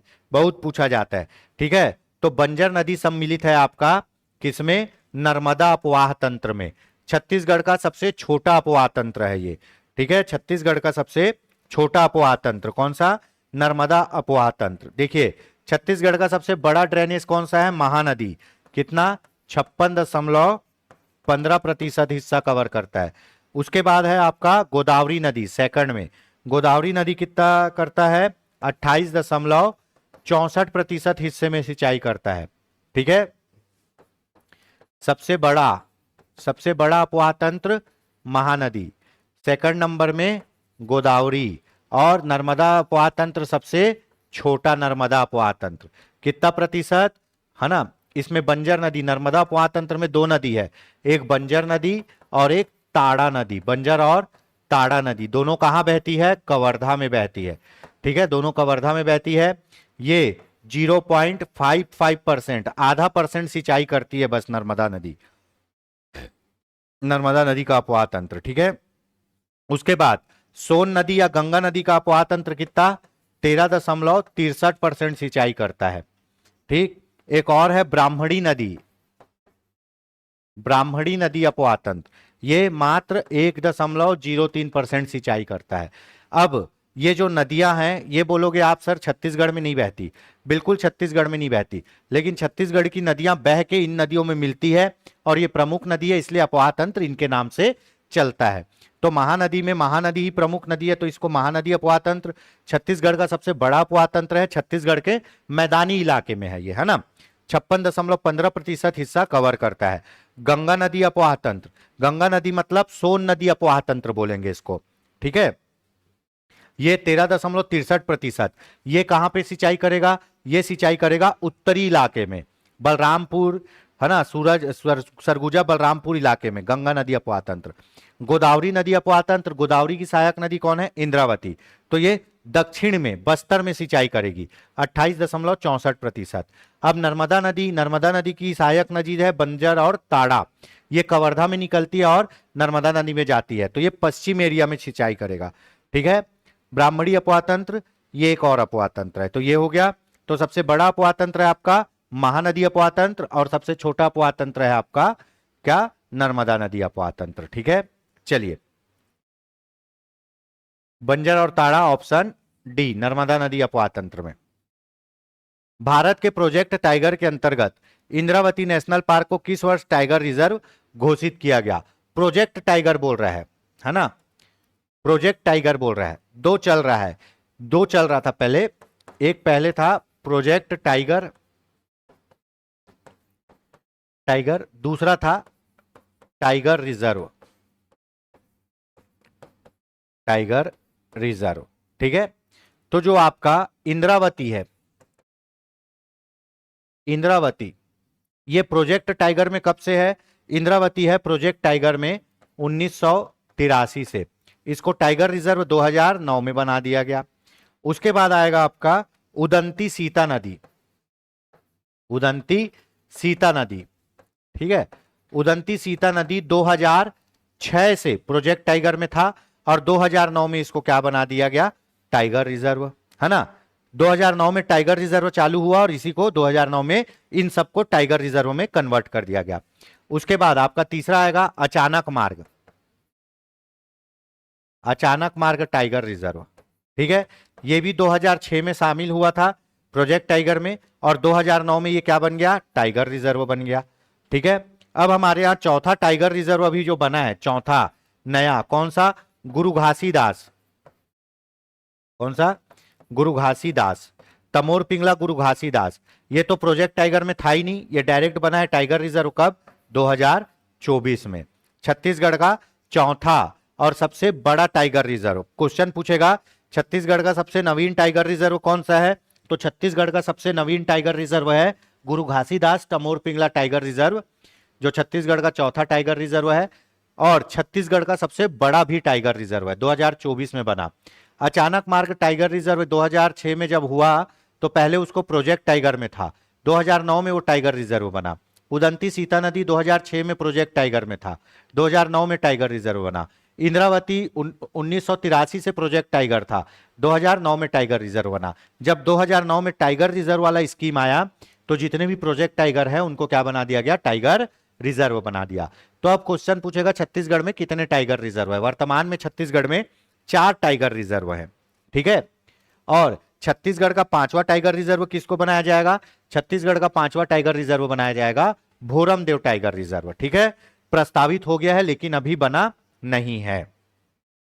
तो याद रखिएगा, छत्तीसगढ़ का सबसे पुराना टाइगर रिजर्व है इंद्रावती, छत्तीसगढ़ का सबसे नया टाइगर रिजर्व है गुरु घासीदास, छत्तीसगढ़ का सबसे बड़ा टाइगर रिजर्व है गुरु घासीदास, ठीक है।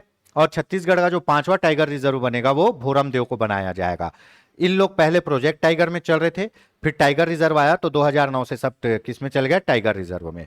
और गुरु घासीदास अभी बना है तो 2024 में टाइगर रिजर्व बना है, ठीक है। तो ऑप्शन होगा ऑप्शन बी। मड़वा ताप विद्युत संयंत्र की स्थापना निम्नलिखित में से किस जिले में की गई है? मड़वा ताप विद्युत संयंत्र, मड़वा ताप विद्युत संयंत्र मड़वा तेंदुभाटा कहां? जांजगीर चांपा में। कितना मेगावाट है?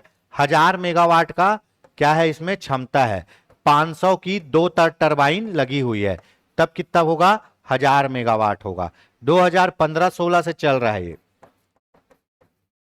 ठीक है। मड़वा तेंदुभाटा और जांजगीर चांपा एकमात्र क्या SC लोकसभा सीट है, ठीक है, पढ़े थे। अगला क्वेश्चन, इनमें से कौन सा समुदाय गाथा गायन के लिए प्रसिद्ध है? समुदाय गाथा गायन के लिए। अब आपको पता है कमार लोग क्या करते हैं? कमार लोग बांस शिल्प, ठीक है। पारधी लोग क्या करते हैं? शिकार, बिंझवार, धनु से तीर इसमें प्रमुख होता है, बिंझवार जाति में तीर प्रमुख होता है। देवार लोग, देवार लोग क्या करते हैं? गाथा गायन का काम करते हैं। किन लोग? देवार लोग। बादलखोल अभ्यारण्य किस जिले में स्थित है? तो भैया बादलखोल कहां है बताइए, है ना? मुंगेली में है। अचानक मार्ग, अचानक मार्ग मुंगेली। सूरजपुर में है तमोर पिंगला, तमोर पिंगला। छत्तीसगढ़ का सबसे बड़ा अभ्यारण्य कौन सा? तमोर पिंगला। बलरामपुर में कौन सा है? बलरामपुर में है सेमरसोत, सेमरसोत बलरामपुर, ठीक है। जसपुर में कौन सा है? जसपुर में है बादलखोल, बादलखोल जसपुर, ठीक है। तो बादलखोल जसपुर सबसे छोटा अभ्यारण्य है, छत्तीसगढ़ का सबसे छोटा अभ्यारण्य है। और सूरजपुर तमोर पिंगला छत्तीसगढ़ का सबसे बड़ा अभ्यारण्य है। क्या? सबसे बड़ा अभ्यारण्य है, ये याद रखिएगा।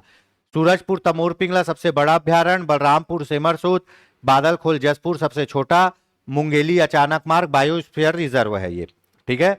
अब इसमें तमोर पिंगला और अचानक मार्ग ये दोनों क्या है?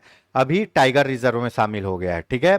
तो इसमें क्या पूछा है? बादलखोल कहां है? जसपुर में है। निम्नलिखित में से वह व्यक्ति कौन है जिनका नाम देवनाम प्रियदर्शी था? अब आगे इंडिया जीएस, इंडिया जीएस पढ़ लेते हैं फटाफट। देवनाम प्रियदर्शी के नाम से किसको जाना जाता है? एसएससी रेलवे का बहुत पेटेंट क्वेश्चन है। देवनाम प्रियदर्शी,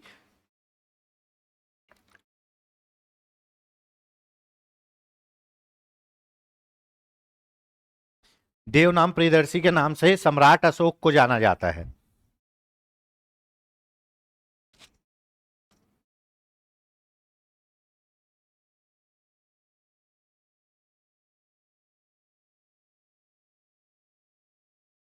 चले भाई, देवनाम प्रियदर्शी के नाम से किसको जाना जाता है? देवनाम प्रियदर्शी के नाम से सम्राट अशोक को जाना जाता है, मौर्य राजा अशोक को जाना जाता है, ठीक है। पुराणों में, पुराणों में अशोक को क्या कहा गया है? अशोक वर्धन।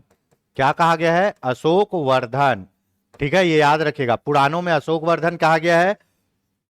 और इसके अभिलेख में मास्की गुर्जा ये सब अभिलेख में इसको देवनाम प्रियदर्शी किसको कहा गया है? सम्राट अशोक को, मौर्य राजा अशोक को, ठीक है। चलो, नालंदा विश्वविद्यालय को नष्ट करने वाला मुस्लिम आक्रमणकारी कौन था? नालंदा विश्वविद्यालय को नष्ट करने वाला मुस्लिम आक्रमणकारी मोहम्मद बिन बख्तियार खिलजी था, मोहम्मद बिन बख्तियार खिलजी था। अब ये किसको? नालंदा और विक्रमशिला, ये विश्वविद्यालय को ये क्या समझा? ये विश्वविद्यालय को ये दुर्ग, किला या फिर बौद्ध विहार समझ के इनको नष्ट कर दिया था। तो नालंदा विश्वविद्यालय को नष्ट करने वाला मोहम्मद बिन बख्तियार खिलजी था। नालंदा विश्वविद्यालय बौद्ध धर्म का प्रमुख केंद्र था, यहीं पढ़ने आए थे वेनसांग। ठीक है। हर्षवर्धन को किसने पराजित किया था? पुलकेशिन द्वितीय, है ना, वातापी शासक पुलकेशिन द्वितीय। ठीक है। तो जब पुलकेशिन द्वितीय नीचे था,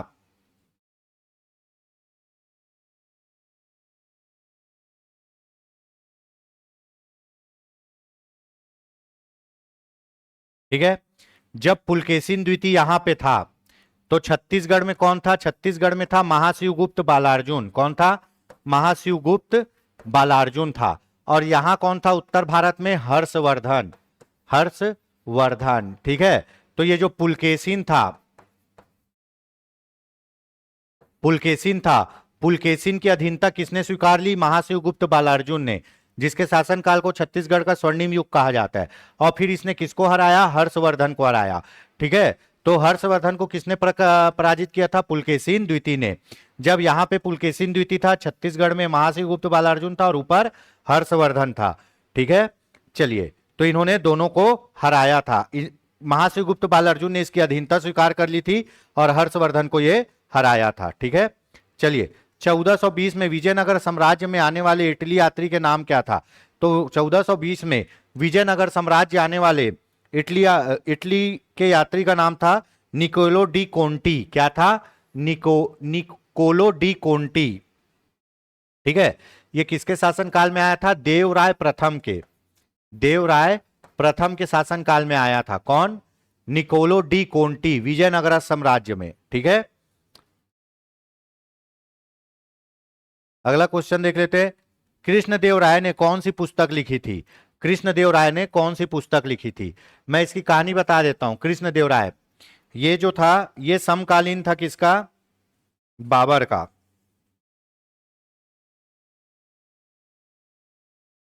ये बाबर का समकालीन था और कृष्णदेवराय के युग को तेलुगु साहित्य का क्लासिक युग कहा जाता है। तेलुगु साहित्य का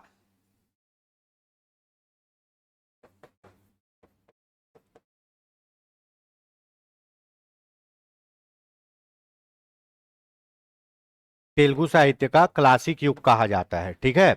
चलिए, कृष्णदेवराय के समय को तेलुगु साहित्य का क्लासिक युग कहा जाता है। इसके दरबार में 8 महान तेलुगु कवि थे।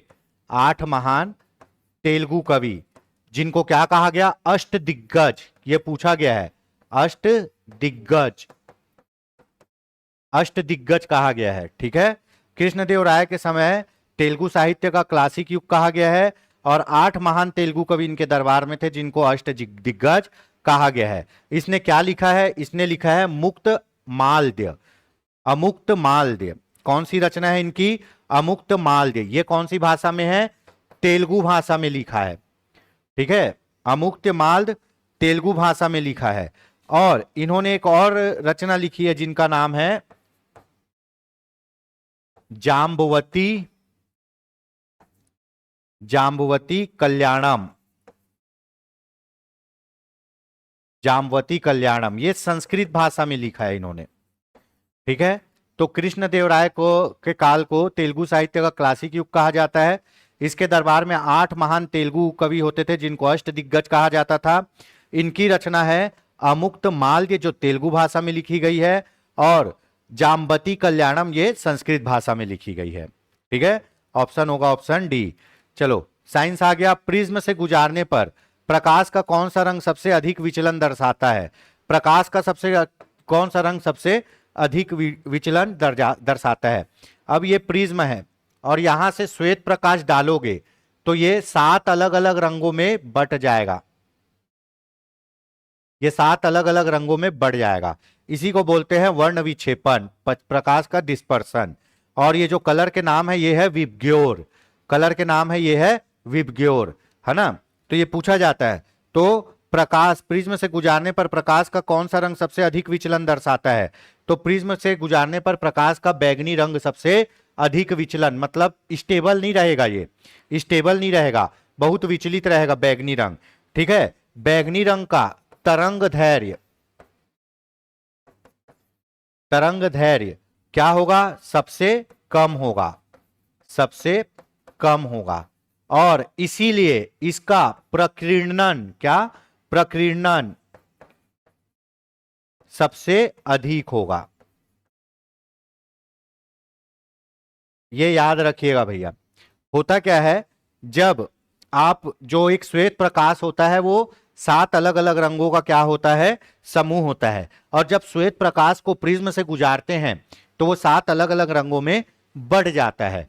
तो इसमें जो बैगनी रंग है उसका क्या होगा, तरंग दैर्घ्य, मतलब उस रंग में धैर्य नहीं रहेगा, समझने के लिए बता रहा हूं, उस रंग में धैर्य नहीं रहेगा, इसीलिए वो फैल जाएगा चारों तरफ।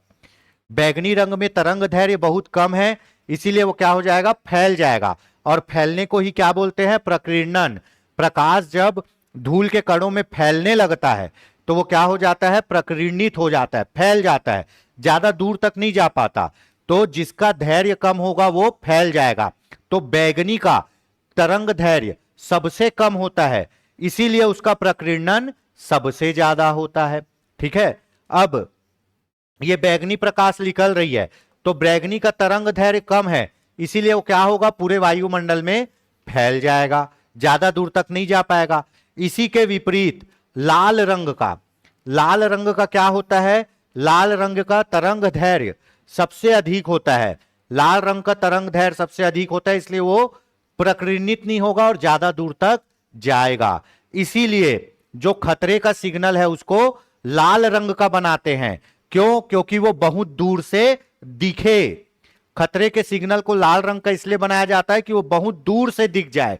अब वो बहुत दूर तक क्यों दिखेगा, क्योंकि उसका तरंग दैर्घ्य क्या है, अधिक है ना, उसमें धैर्य अधिक है, इसीलिए वो ज्यादा दूर तक जाएगा, फैलेगा नहीं।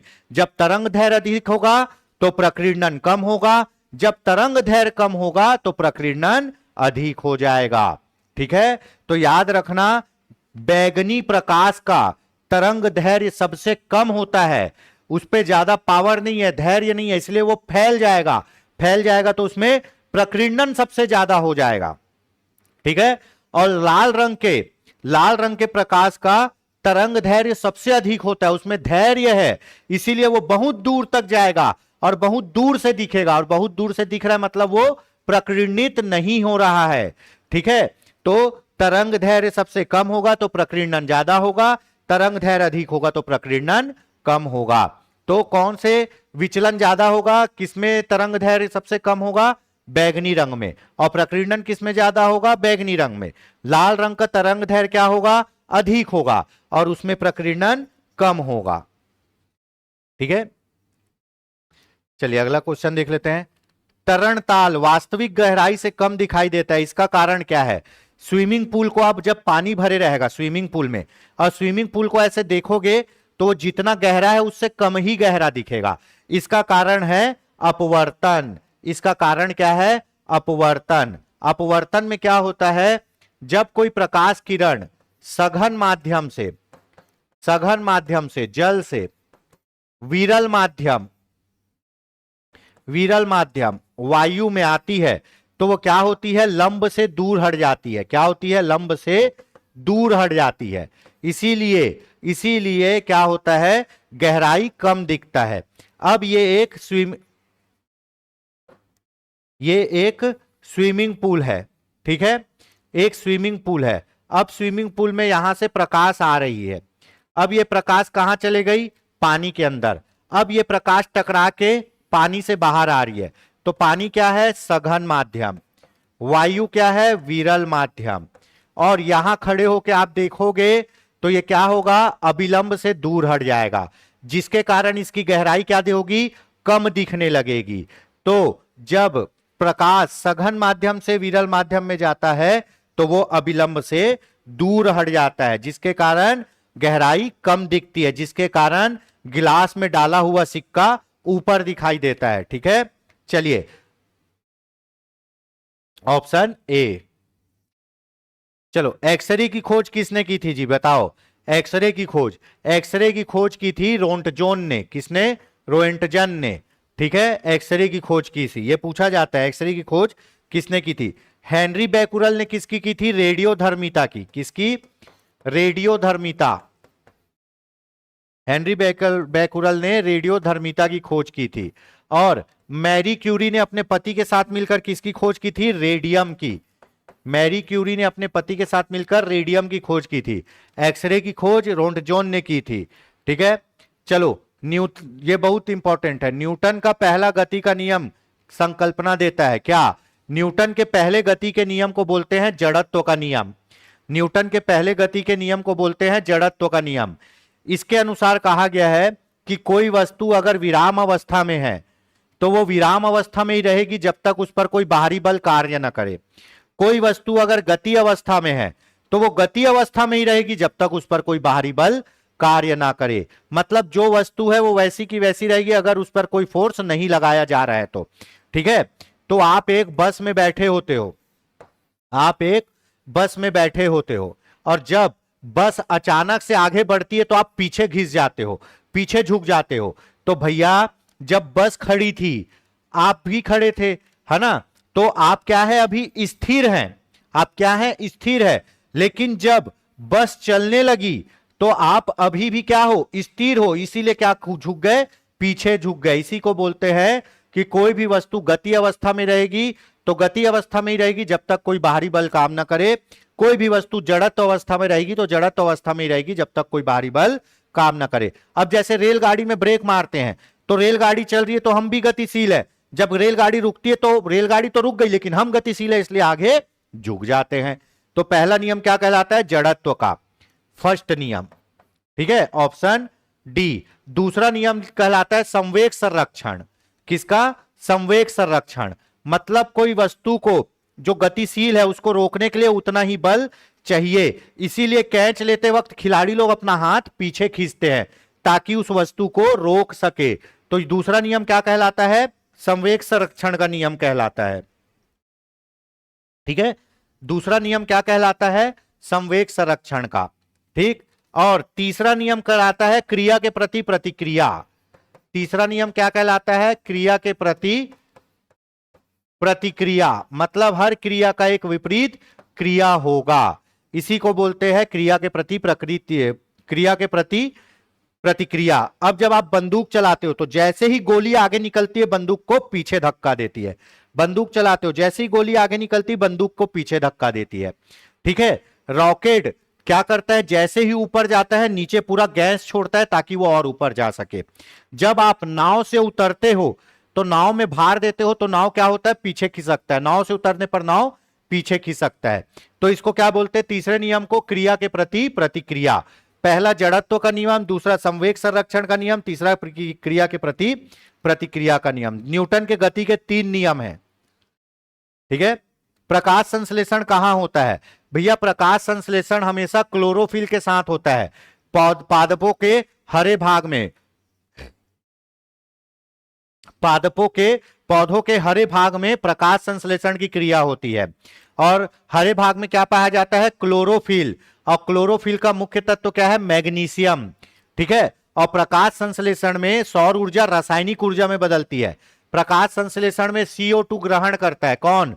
पौधा। उसमें से वो क्या बना लेगा? अपने लिए खाना बना लेगा, पानी बना लेगा और इसी CO2 को तोड़ के पानी निकाल देगा और ऑक्सीजन निकालेगा। ठीक है, तो यही CO2 को लेने के बाद पौधा उसको तोड़ के ऑक्सीजन छोड़ता है।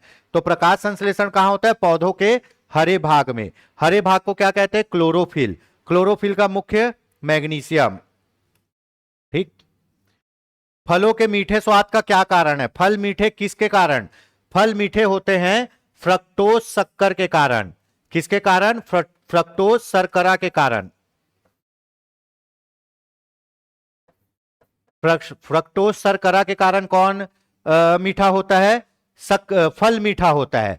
और लैक्टोज शर्करा के कारण क्या होता है? दूध मीठा होता है। याद रखिएगा, है ना? फ्रक्टोज शर्करा के कारण आपका फल मीठा होता है और लैक्टोज शर्करा के कारण दूध मीठा होता है।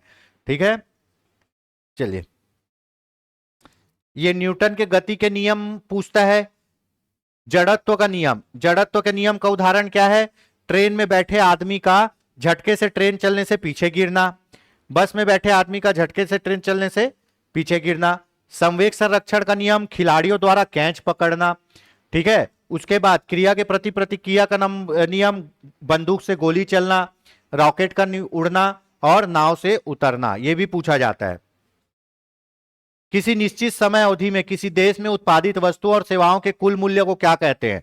किसी देश में उत्पादित वस्तुओं और सेवाओं के कुल मूल्य को क्या कहेंगे? राष्ट्रीय आय। क्या कहेंगे? राष्ट्रीय आय। और इसी राष्ट्रीय आय में अगर हम किसका, जनसंख्या का भाग दे दे तो क्या आएगा?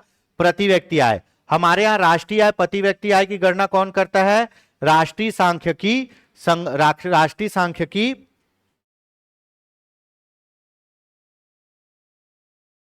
कार्यालय, राष्ट्रीय सांख्यिकी कार्यालय, है ना।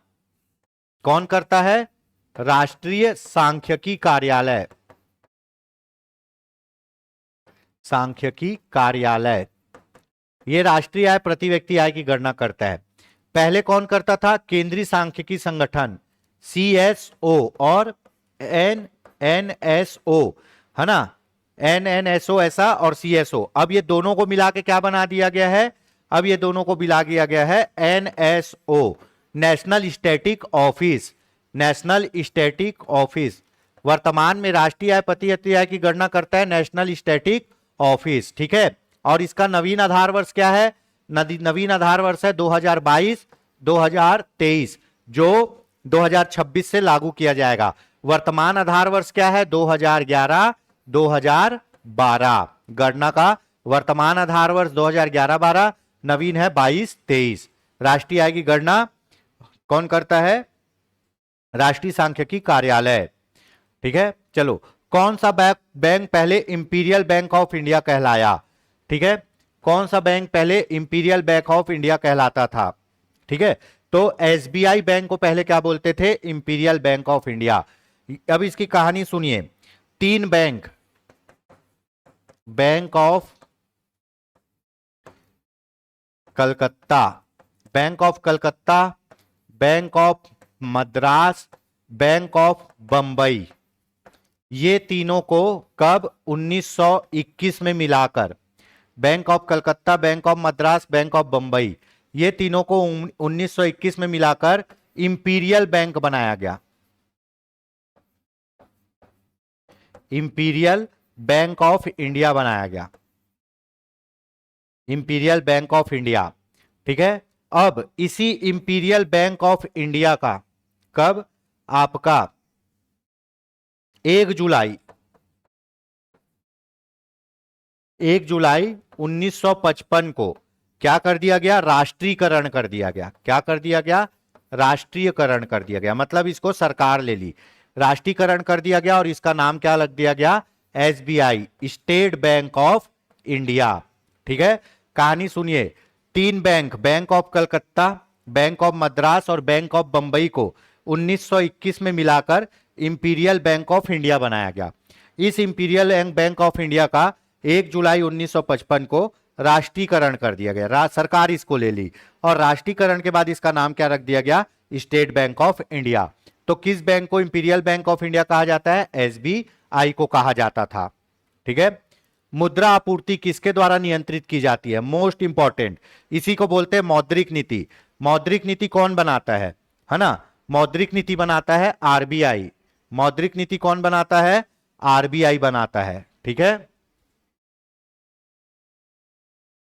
मौद्रिक नीति बनाता है RBI, भारतीय रिजर्व बैंक, ठीक है। मौद्रिक नीति के अंतर्गत क्या क्या यूज करता है ये? CRR, SLR, ये सब, है ना। अभी डिटेल में नहीं बताऊंगा। जैसे कोई बैंक को कर्जा लेना है तो वो किससे लेगा? RBI से। अगर RBI अपना ब्याज दर बढ़ा देगा तो बैंक कर्जा नहीं लेगा, और जब बैंक कर्जा नहीं लेगा तो वो तुमको कर्जा नहीं देगा, तो मार्केट में क्या हो जाएगा? पैसा कम हो जाएगा। अब मान लो RBI ने कर्जे का ब्याज दर कम कर दिया, तो बैंक जाएगा RBI से कर्जा लेगा, तुमको लाके कर्जा देगा, तो मार्केट में पैसा बढ़ जाएगा। तो मार्केट में पैसे का आपूर्ति, इसको बोलते हैं मौद्रिक नीति। मार्केट में पैसे की आपूर्ति को बढ़ाना घटाना, इसको क्या बोलते हैं? मौद्रिक नीति। तो मौद्रिक नीति कौन जारी करता है? RBI जारी करता है ना, रिजर्व बैंक ऑफ इंडिया जारी करता है। हर 3 महीने में इसकी समीक्षा होती है, ठीक है। मौद्रिक नीति RBI जारी करता है और राजकोषीय नीति सरकार बनाती है, ठीक है। अगला क्वेश्चन देख लेते हैं। निम्नलिखित कथनों में से कौन सा कथन 1833 के चार्टर अधिनियम के संदर्भ में सत्य है? बताइए भाई, 1833 का चार्टर अधिनियम, ठीक।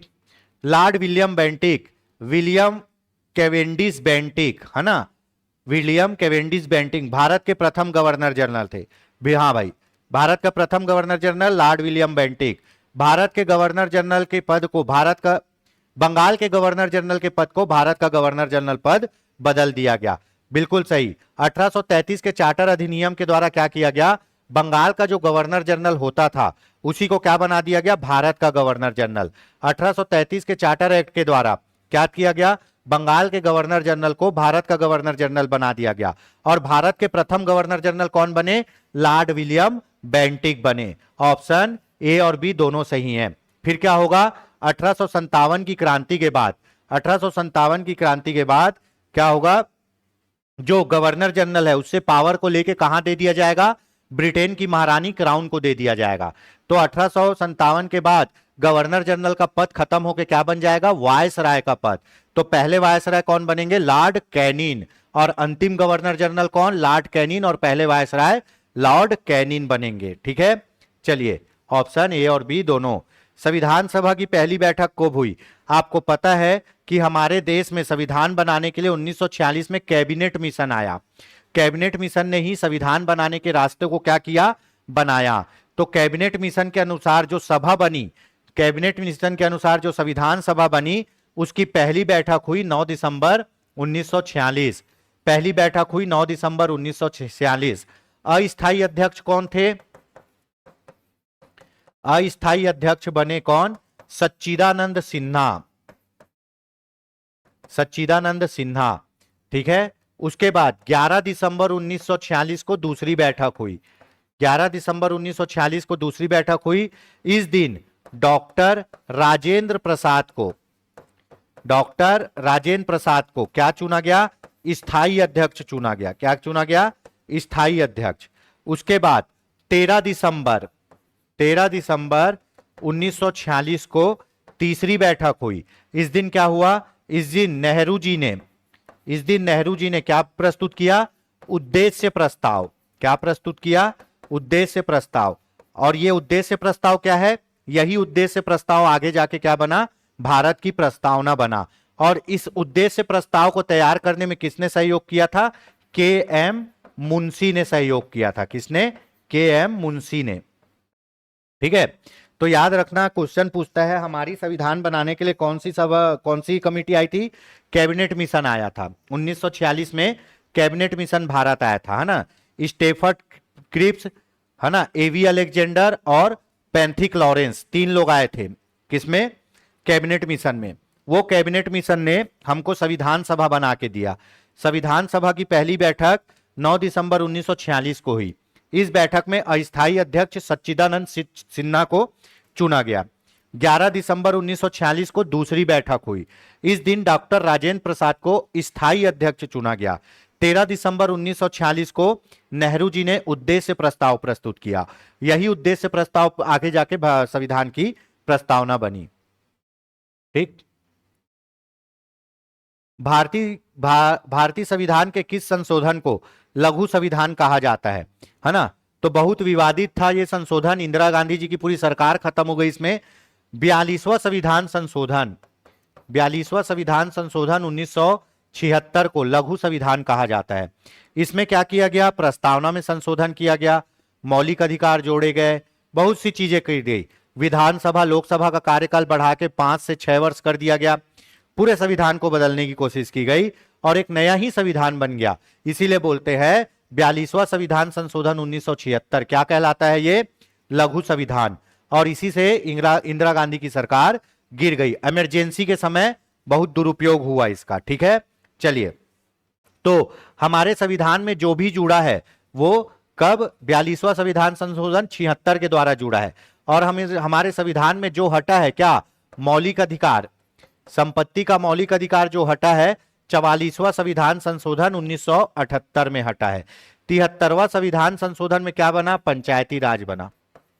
ठीक है, चलिए, 42वें संविधान संशोधन में जो भी फेरबदल किया गया था उसको 44वें संविधान संशोधन के द्वारा ठीक किया गया। 42वां संविधान संशोधन इंदिरा गांधी की सरकार में था, 44वां संविधान संशोधन आपका मोरारजी देसाई की सरकार में था।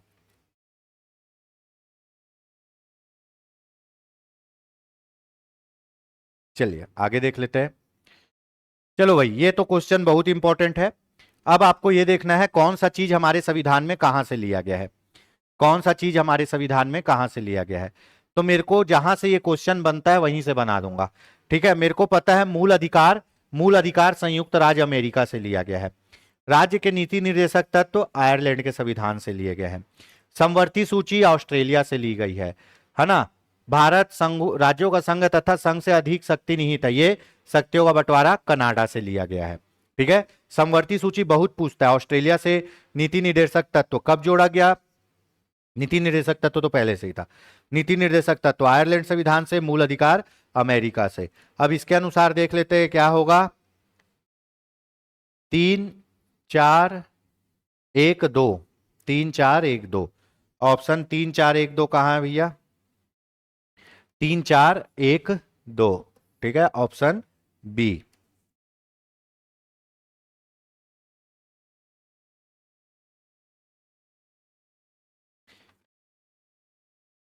चलिए अगला क्वेश्चन देख लेते हैं। के एम मुंशी का संबंध किससे है बताइए? के एम मुंशी का संबंध है किससे? संविधान की प्रारूप समिति से। संविधान की प्रारूप समिति के अध्यक्ष कौन थे? अंबेडकर जी थे। कौन थे? अंबेडकर जी। इसीलिए इनको संविधान निर्माता कहा जाता है। तो संविधान कैसा रहेगा, उसका फॉर्मेट कैसा रहेगा, तो ये कौन डिसाइड किया? अंबेडकर जी। तो संविधान की प्रारूप समिति से कौन संबंधित थे? के एम मुंशी। और इन्होंने ही क्या उद्देश्य प्रस्ताव की रचना में सहयोग की? उद्देश्य प्रस्ताव जिसको नेहरू जी ने प्रस्तुत किया, जो आगे जाके क्या बना? प्रस्तावना बना संविधान की। चलिए, किसी राज्य के लिए सर्वाधिक महत्वपूर्ण तथ्य क्या है बताइए भाई? किसी राज्य के लिए सर्वाधिक महत्वपूर्ण तथ्य क्या है?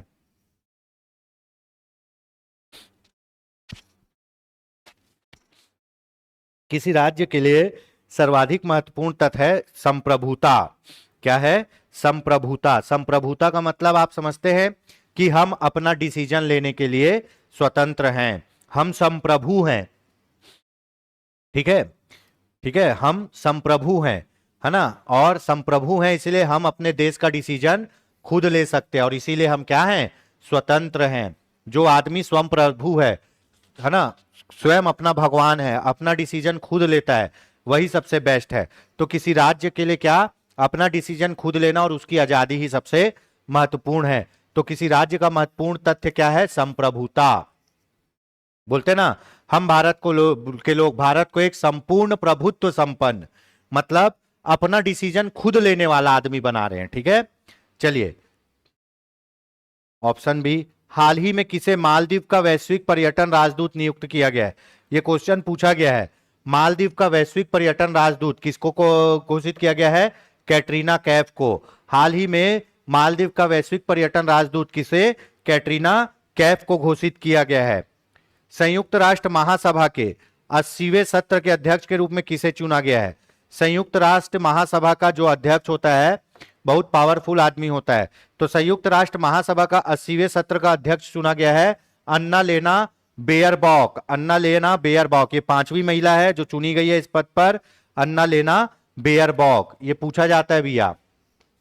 1 2 अपन करंट भी डाल दिए। कंप्यूटर में इस्तेमाल होने वाली इंटीग्रेटेड सर्किट चिप बनाने में इनमें से कौन से केमिकल एलिमेंट टेट्रावायलेट मेटोलाइट का उपयोग किया जाता है? लंबा चौड़ा कहानी।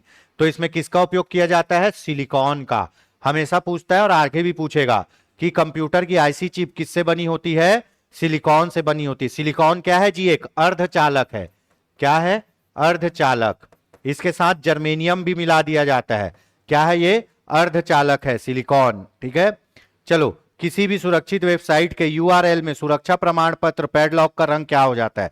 अब आपको देखे होगे, आप कोई भी साइट खोलते हो, है ना, वो साइट नहीं खुलता, उसमें लिखे रहेगा रिस्क, फिर उसके नीचे रहेगा एडवांस टेकिंग, टेक में एनीवे। जब आप व्यापम की साइट खोलोगे तो ये होता है, ठीक है। अगर कोई साइट सुरक्षित है, कोई साइट सुरक्षित है तो इधर जो क्या लिखे रहेगा, HTTP। ये HTTP अगर सुरक्षित है तो हरे रंग से हरा रंग का लिखा रहेगा। अगर ये HTTP असुरक्षित है आपके कंप्यूटर मोबाइल के लिए तो ये लाल लाल रंग, लाल पीला इस रंग का रहेगा। तो व्यापम की साइट खोलोगे ना अपने मोबाइल में तो ये आपको लाल रंग का दिखेगा, उसमें बोलेगा ये साइट सुरक्षित नहीं है ना। जो साइट सुरक्षित है वहां पे वेबसाइट के यूआरएल में सुरक्षा प्रमाण पत्र का रंग क्या रहेगा, हरा, कि ये ग्रीन है, यहां जा सकते हो। जहां असुरक्षित है वहां लाल, यहां मत जाओ वायरस आ जाएगा, ठीक है। तो ये चीज होती है, ठीक है। तो यूआरएल का रंग हरा, सुरक्षित है तो, खतरा है तो लाल, फिर वही खतरे का रंग लाल, ठीक। भारत के किन दो राज्यों से कर्क रेखा और मानक समय रेखा गुजरती है, बताइए भाई। भारत के किन दो राज्यों से कर्क रेखा और मानक समय रेखा गुजरती है? बढ़िया बढ़िया क्वेश्चन है, ठीक है। तो भारत के मध्य प्रदेश और छत्तीसगढ़ से कर्क रेखा और मानक समय रेखा, कर्क रेखा 23.5 अंश क्या उत्तरी अक्षांश, और मानक समय रेखा क्या 82.5 अंश क्या पूर्वी देशांतर। ये किसमें, दोनों कहां है, मध्य प्रदेश और छत्तीसगढ़ में है, ठीक है। तो मध्य प्रदेश से कर्क रेखा भी जाती है, मानक समय रेखा भी जाती है, छत्तीसगढ़ से भी कर्क रेखा जाती है, मानक समय रेखा जाती है। पर छत्तीसगढ़ में ही कर्क रेखा और मानक समय रेखा एक दूसरे को काटती है। छत्तीसगढ़ में ही कर्क रेखा और मानक समय रेखा एक दूसरे को काटती है, ठीक है। चलिए, मरकत द्वीप के नाम से किसे जाना जाता है? मरकत द्वीप, बताइए भाई। मरकत द्वीप के नाम से जाना जाता है अंडमान निकोबार द्वीप को। अंडमान निकोबार द्वीप को क्यों? क्योंकि ये हरियाली से लदा हुआ है, यहां बहुत ज्यादा हरियाली है, ठीक है। हरियाली से लदा हुआ है, ढका हुआ है, इसलिए इसको मरकत द्वीप भी कहते हैं। और इसका एक और नाम क्या है, एमराल्ड द्वीप। क्या? एमराल्ड द्वीप, एमराल्ड द्वीप, ठीक है। मरकत द्वीप और एमराल्ड द्वीप के नाम से जाना जाता है अंडमान निकोबार द्वीप समूह। अंडमान निकोबार द्वीप समूह क्या है? समुद्र में डूबा हुआ पहाड़ है। अंडमान निकोबार द्वीप समूह समुद्र में डूबा हुआ पहाड़ है। और लक्षद्वीप क्या है? लक्षद्वीप प्रवाल भित्ति से बना द्वीप है। दोनों में डिफरेंस है भैया, ठीक है। भारत की सबसे कम अंतरराष्ट्रीय सीमा किस देश के साथ लगती है, बताइए। भारत की सबसे कम अंतरराष्ट्रीय सीमा किस देश के साथ लगती है? तो भारत की सबसे कम अंतरराष्ट्रीय सीमा म्यांमार के साथ लगती है। किससे? म्यांमार के साथ लगती, सॉरी, लगाया अफगानिस्तान में हूं, म्यांमार बोल रहा हूं। भारत की सबसे कम अंतरराष्ट्रीय सीमा अफगानिस्तान के साथ लगती है। भारत की सबसे छोटी अंतरराष्ट्रीय सीमा अफगानिस्तान के साथ लगती है। अफगानिस्तान और भारत के बीच कौन सी रेखा है? डुरंड रेखा। कौन सी? डुरंड रेखा, है ना। भारत और म्यांमार के बीच क्या है? अराकान की पहाड़ियां। क्या? अराकान की पहाड़ियां, ठीक है। भारत और चीन के मध्य क्या है? मैकमोहन रेखा। क्या? मैकमोहन। भारत और पाकिस्तान के मध्य क्या है? रेडक्लिफ रेखा। क्या? रेडक्लिफ रेखा। भारत और बांग्लादेश के मध्य क्या है? रेडक्लिफ रेखा है, ठीक है। भारत और श्रीलंका के मध्य क्या है? भारत और श्रीलंका के मध्य क्या है? पाक जल डमरू मध्य, पाक जल डमरू। और मन्नार की खाड़ी। क्या? मन्नार की खाड़ी। ये सब पूछा जाने वाला क्वेश्चन है, मन्नार की खाड़ी, है ना। भारत अफगानिस्तान के बीच डुरंड रेखा, भारत म्यांमार के बीच क्या? आपका अराकान पटकाई की पहाड़ियां, भारत चीन के बीच मैकमोहन रेखा, भारत पाकिस्तान के बीच रेडक्लिफ रेखा, भारत बांग्लादेश के बीच रेडक्लिफ रेखा, भारत श्रीलंका के बीच क्या? पाक जल डमरू मध्य और मन्नार की खाड़ी, ठीक है। चलिए, तो यहां तक हो गया। सबसे कम सीमा रेखा अफगानिस्तान के साथ। अगला क्वेश्चन देख लेते हैं। डुरंड रेखा स्थित है, डुरंड रेखा किनके बीच स्थित है भाई? डुरंड रेखा आपका भारत और अफगानिस्तान के बीच। भारत और चीन के मध्य मैकमोहन, भारत पाकिस्तान के बीच रेडक्लिफ, ठीक है। भारत म्यांमार के बीच अरकान की पहाड़ी, भारत श्रीलंका के बीच पाक जल डमरू मध्य और मन्नार की पहाड़ी। चलो आगे देख लेते हैं। सागर माथा कहां स्थित है? सागर माथा, बताइए भाई। सागरमाथा कहाँ स्थित है? कमेंट करके बताइए। मैं पानी पी लेता हूं।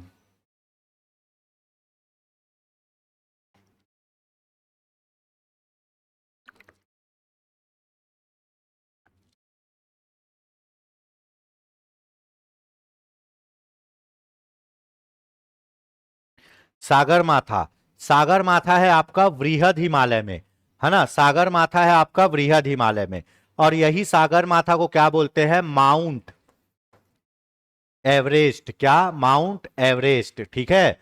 नेपाली भाषा में सागर का मतलब होता है आकाश, और माथा का मतलब होता है सिर, मतलब आकाश में उठा हुआ सिर। विश्व की सबसे ऊंची चोटी कौन सी है? माउंट एवरेस्ट, 8,848 मीटर ऊंची है, ठीक है। जो कौन से हिमालय में है? वृहद हिमालय में है। कौन से हिमालय में है? वृहद हिमालय में। और माउंट एवरेस्ट कहां है जी? नेपाल में है। माउंट एवरेस्ट नेपाल में है। नेपाल में माउंट एवरेस्ट में चढ़ने का जो रास्ता है वो अच्छा है, इसीलिए पूरे पर्वतारोही कहां से चढ़ते हैं? नेपाल से चढ़ते हैं, ठीक है। तो माउंट एवरेस्ट को ही सागर माथा और तीसरा ध्रुव, पृथ्वी का तीसरा ध्रुव कहा जाता है। तो माउंट एवरेस्ट की ऊंचाई 8,848 मीटर है। माउंट एवरेस्ट क्या है? एक फोल्डेड माउंटेन, वलित पर्वत है, और इसकी लंबाई धीरे धीरे बढ़ते जा रही है। क्यों? क्योंकि ये फोल्डेड माउंटेन है, ठीक है। जहां माउंट एवरेस्ट है वहां पहले टेथिस सागर हुआ करता था। जब दो प्लेट टकराई, इंडिका प्लेट और यूरेशिया प्लेट टकराई, तो एक भाग दब गया और एक ऊपर उठ गया। जो ऊपर उठ रहा भाग वही है माउंट एवरेस्ट, है ना। इसकी ऊंचाई बढ़ रही है, 8,848 मीटर है, अभी और थोड़ी बढ़ गई है, ठीक है। इसी को सागरमाथा कहते हैं, और ये है वृहद हिमालय में। कहा? नेपाल में, ठीक।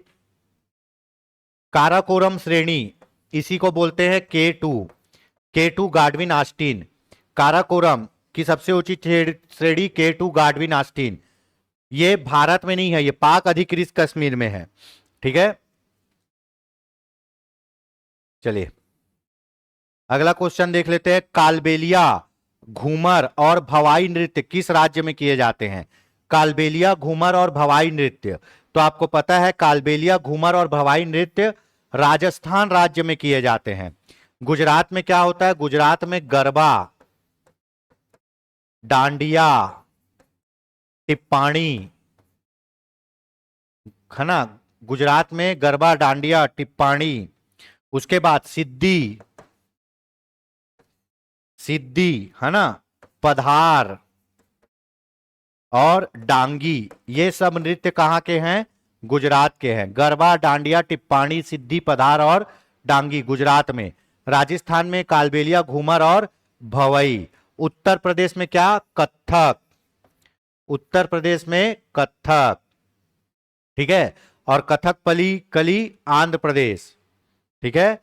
उत्तर प्रदेश में कथक, कथकली आंध्र प्रदेश, ठीक। तो इसका ऑप्शन होगा ऑप्शन बी, राजस्थान। तो दोस्तों ये हमारे आज के क्वेश्चन थे।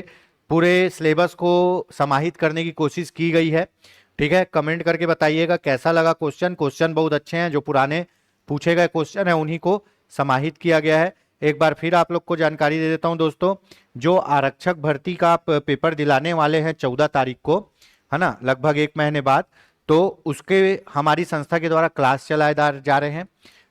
क्लास मात्र आपको 799 रुपए में मिल जाएगा। आपको रिकॉर्डेड क्लास मिलेंगे, पीडीएफ नोट्स मिलेंगे, करंट अफेयर्स मिलेगा, आप नोट्स प्रिंट भी करा सकते हैं। उसके बाद इसी कोर्स का आपका क्या चलाया जा रहा है? टेस्ट सीरीज चलाया जा रहा है, जो मात्र 149 रुपए में है, ठीक है दोस्तों। जो आगामी शिक्षक भर्ती है उसकी भी हमारे यहाँ क्लास आयोजित की जा रही है, और जो फरवरी में सीजी टेट का एग्जाम होने वाला है उसकी भी क्लास आयोजित की जा रही है। तो आप शिक्षक भर्ती के संबंध में भी कोई जानकारी चाहते हैं तो संस्था के दिए गए नंबर 8770123687 पर संपर्क कर सकते हैं, या फिर प्ले स्टोर से Yogendra Sahu online classes app भी डाउनलोड कर सकते हैं। हमारे टेलीग्राम चैनल, यूट्यूब चैनल से भी जुड़ सकते हैं।